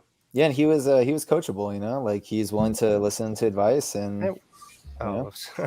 Where's Are you Chicken guys Little? ready to throw in Chicken, Mac? let's go. Dude, what is this? Hate to say it, but that is good advice from KRW. Why do you hate to say it? Why are you even here? Oh, he might be on somebody else's channel. Let me tell one more quick lawyer joke. What's the difference between a vacuum cleaner and a lawyer riding a motorcycle? The vacuum cleaner has the dirt bag on the inside. All right, what's up, everyone? It's a bit late, and Alex actually, in a way, actually reminded me to take my anti-seizure medicine, so I'm actually kind of a little out of loop from that. So, but I just wanted to wait. Wait, I reminded you to take your anti-seizure medication. Yeah, because you made a joke like as long as like you don't like have a seizure. Oh, okay. Okay. Then I was like, oh shit. I was confused by that. I was like, I didn't actually take it for tonight. Like, take your anti-seizure. So I just wanted to. This was like kind of like a quick thing that you said, Kevin. So I'm not trying to like hardcore grill you like distance station defense style, but you kind of mentioned the concept of like a mating strategy. I think this is like the red pill idea. Like guys just want to like fuck as much as possible, and chicks just want to like get like a secure guy. Is that kind of accurate, or is that what I believe in? Or do you think that's like the general like concept of like the kind of sort of mating strategy when like a red pill or someone says that? That's definitely what red pillars say. It's not necessarily something I 100% agree with, but the what most red pillars will say. I mean, we had Torsha on the other day. Basically, she says like, "Oh, guys just want to spread their seed and that's it, and women just want to secure the highest value guy." Look, it's not untrue, but it's a very reductionist way to analyze the very complicated thing that is human beings, right? Yeah. But yeah, go ahead. That's what I was going to say, because and I think like most of us here, if not all of us, live in the United States. So I mean, in terms, if you want to look at it in terms of like evolutionary psych, which I have my own opinion about that field, but if we start off with a baseline that like is the general correct field. I mean, most of the birth rate in the United States is coming from more conservative communities, such as white Hispanics, and those people aren't just like going around just Okay, so first and foremost, you're in the private chat. If you have the data behind that, please share it with us because I would love to read it. I mean, I can't like dump the link, but No, I think that's fine. I mean, I believe you on that. I mean, that it's. I don't know if you say like. I think I've heard that. I've heard that before. I'm actually going to look it up right now. What's the claim? That the birth rates are higher with like. Are you making the distinction just Latina or Latin? Yeah, and culture, like generally or conservative speaking, and like if someone in chat or if someone here is actually Hispanic and from the United States, they can correct me. Like generally in those communities, they're not like going around just like. Oh, one guy is just like collecting like. Well, a lot of has to do with the poverty and income level. So generally speaking, the more like whatever well-off a country is, the lower the birth rate. The more poor a country is, the higher the birth rate, because people, as they gain resources and gain like education, there's one start using condoms basically. So there's one major thing. There's one. Can I say with the something exception really of quick? Israel. I'll let you go. There's one major thing is that you're assuming that birth rates are directly tied to who's having the most sex, which in the past might be relevant, might be a good, accurate correlation, but especially with how effective birth control is nowadays, I don't think that that's necessarily always going to be the case of whoever is, you know what I mean? Can I make a little bit of a leap? So I think it's like fairly accurate to say that a lot of Hispanics are Catholic, and I think a lot of Catholics, they might use like barrier devices such as condoms or IUDs, but like generally I would say that birth control isn't really encouraged in those communities. I was raised Catholic, so I mean, even though they technically don't encourage it, they definitely don't encourage premarital sex. So kids, I mean, Alex brought it up earlier, man. I went to a Catholic high school, and people were fucking regardless, man. It doesn't matter. Yeah. Actually, like you said, the Catholic girls are the freakiest ones. So. Yeah, I have no idea because like I'm not like some like hardcore like atheist guy, but never grew up in a church, so like I have no idea. But I think a lot of that, like what you're describing, has all to do with like income and education levels. Like again, like this is like time and time again, the more whatever well off a society is or country is, the lower the birth rate goes down. With the exception of Israel, because they're religious and they do it for religious reasons. But with the exception of that, that's like very consistent. So I don't know if it's a cultural thing as much of it is an education and income thing. Yeah, my kind of issue, and I feel like well, not to speak for you guys, but like kind of like people like Rollo will say like, yeah, like so there's like this mating strategy, guys just want to go out, rock every box, have millions of kids and stuff, and that's like the strategy. And kind of like I agree with that, Kendra. Go ahead. And I didn't see your comment, but kind of like to continue my thought a little bit, kind of what I think is like we're generally like pretty social creatures when it comes to like mating. We're not like praying mantis where like after the day like have sex, like the female just like cuts the guy's head off or some shit. Like I think in like most like history and anthropology, like generally like some form of monogamy or commitment's like fairly consistent. Like I don't think there's like too many societies where like guys are just like going around and just fucking. I don't think that's accurate. Depends it's not monogamy. It's 90% of societies were polygamous. So 90% of societies throughout history, the top men had many, many women. Can you name a few? Because maybe this is just like my like Western perspective. You can look it up, but there's so many. Like even well, like the issue is take a look at like. I think what he's trying to get at though, for the betterment of like getting from child rearing, you're like having that parent, ideal, both parents in the household to have the best chance. That's been like something that's been of constant throughout history. If you exclude like the polygamy, because obviously that happens, even monogamous situations. There's some poly situations within that. But for the benefit of society and its advance, yes, there is an element of monogamy that's needed and it's constant. But yeah, for the most successful societies, that's true, but that doesn't necessarily mean it's the best for individuals, right? The most successful societies have always been monogamous. But that would come down to Mac's point though, on what he meant. Like, so are you talking about what is your point? Are you talking about as a whole or individual choice?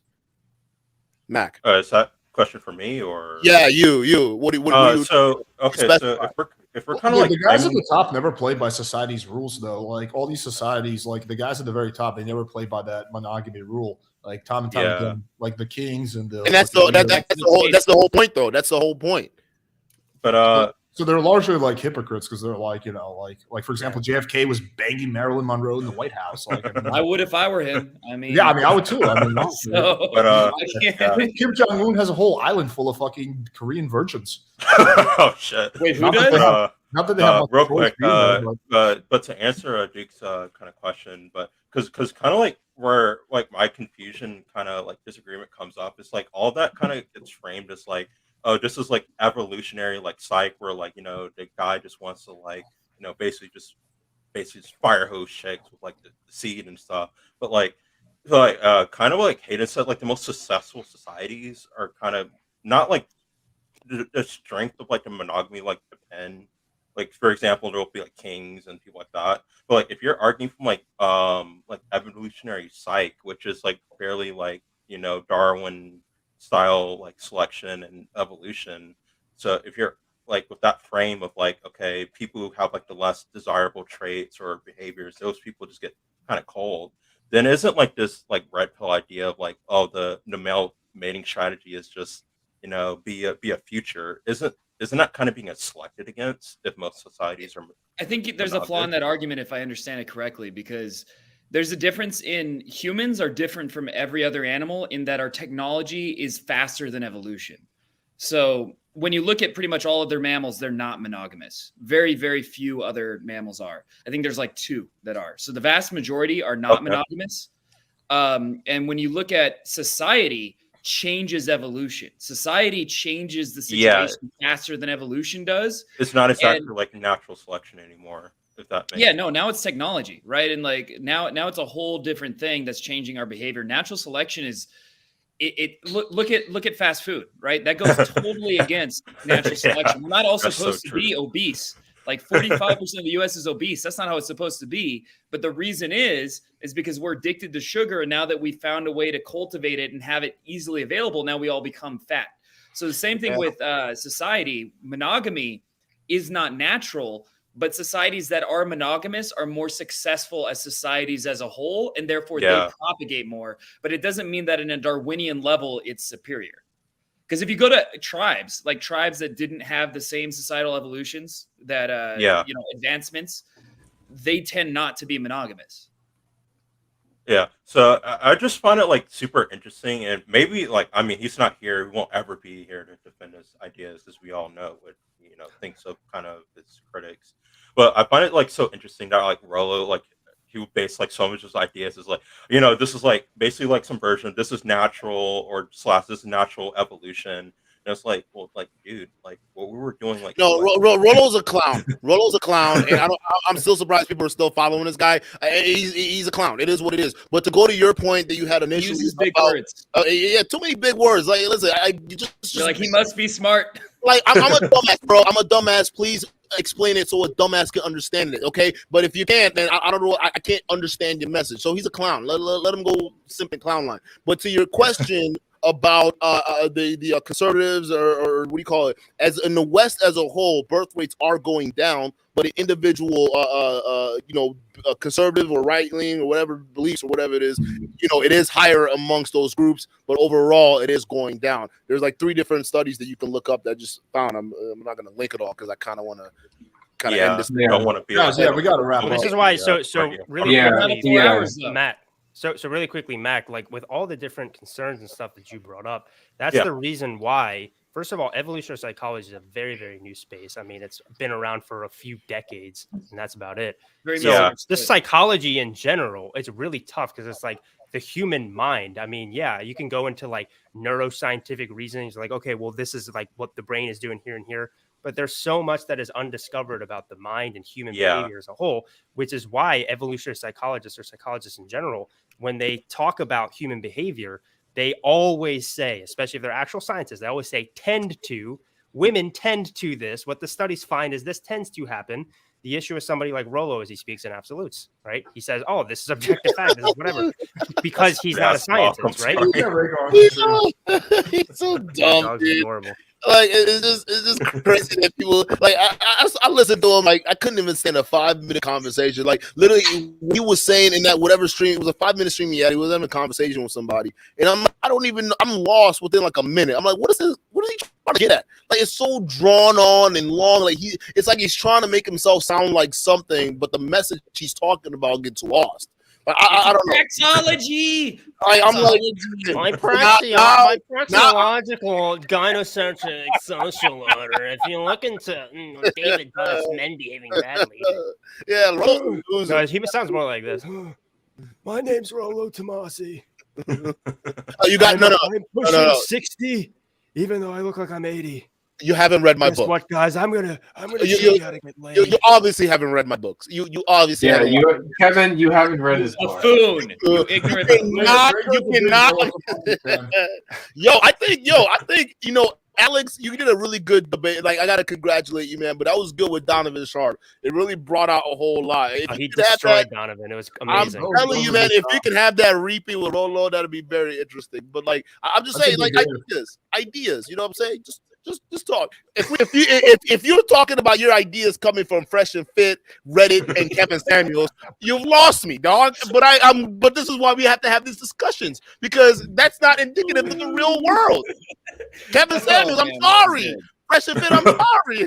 Okay, Reddit, I'm sorry. This is what it is. But good conversation. Oh man.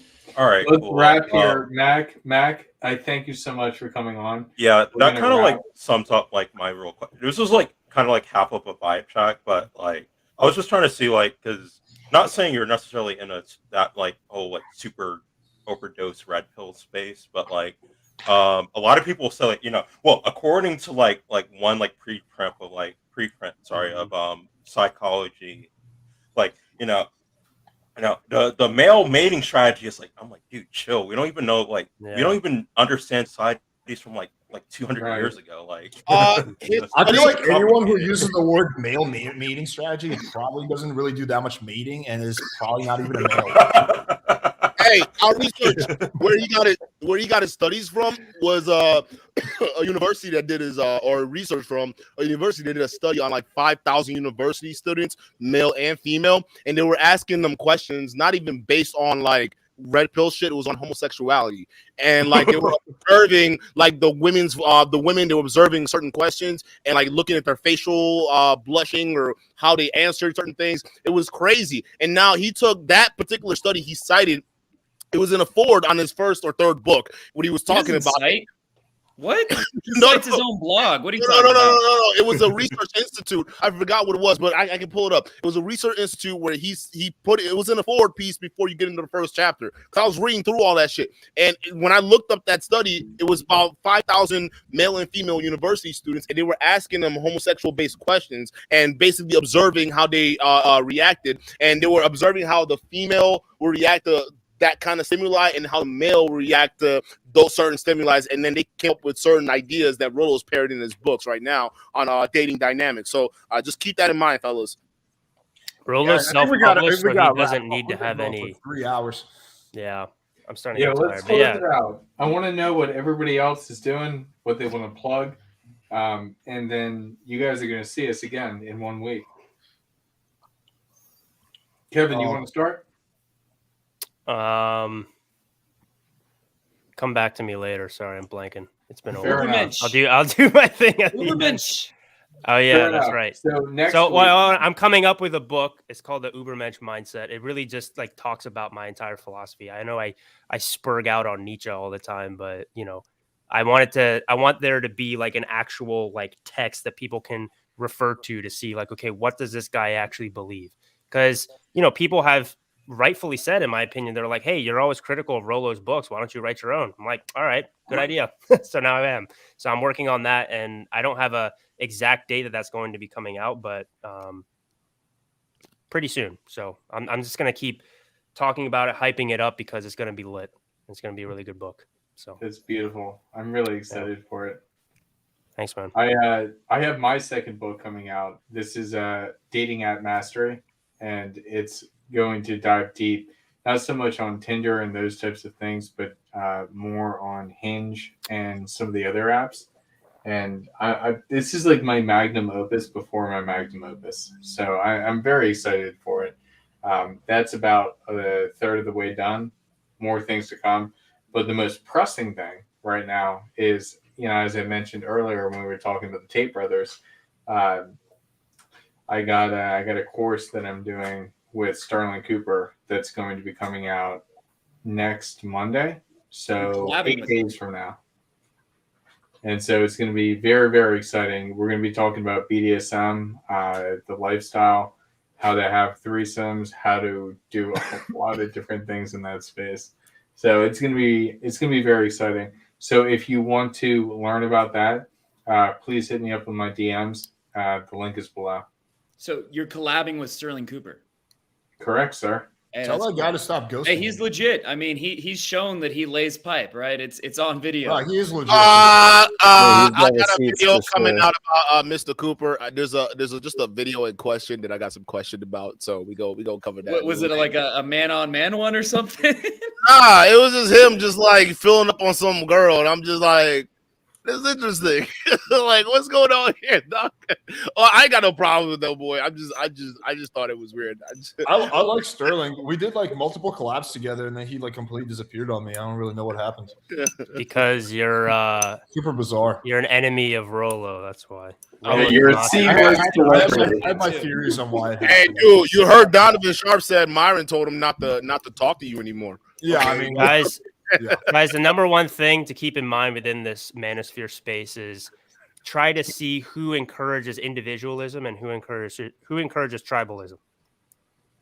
That is the most brilliant thing I think I've heard anybody say. You put it so eloquently. I love that. What about my joke? Thank you. Brilliant. But it's true though. It's like, look, man, it's like being tribal. That's not going to bring anything to you in your life unless these people in your tribe are like literally in your real life. So the whole point of you watching these YouTube videos and following these guys is for you to become a better individual, right?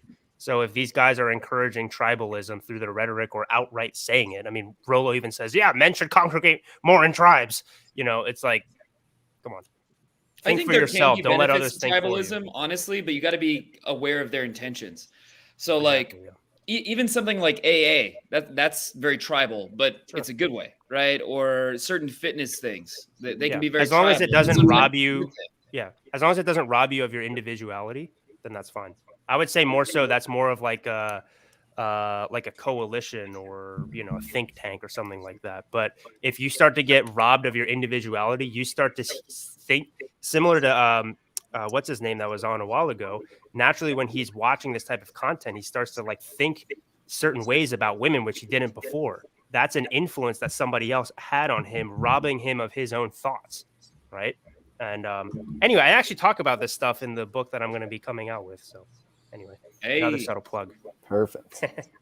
Okay, so I talked about myself. Huds did. Bradley, go ahead next. Yeah, I'm Bradley Gray, guys. I actually don't have anything to plug yet. I'm still working on getting that going. So I'm just happy to be here hanging out, talking about issues and helping guys.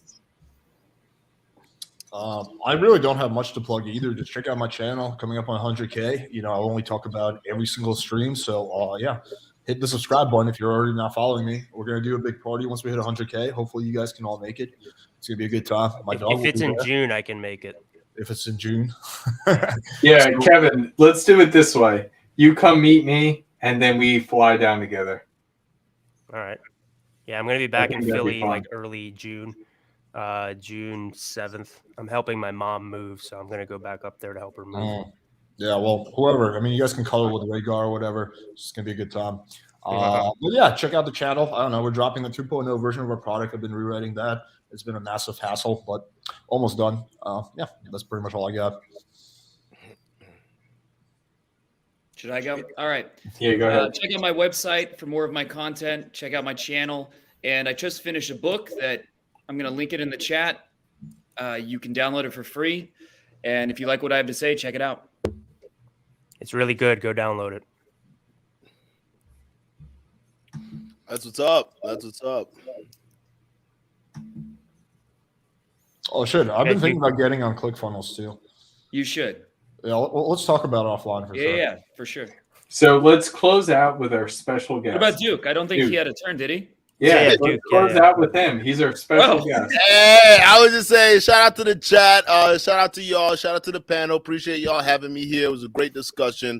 I think we had something that was very fruitful that a lot of guys can come back, watch, and learn from. The channel's Duke and Don.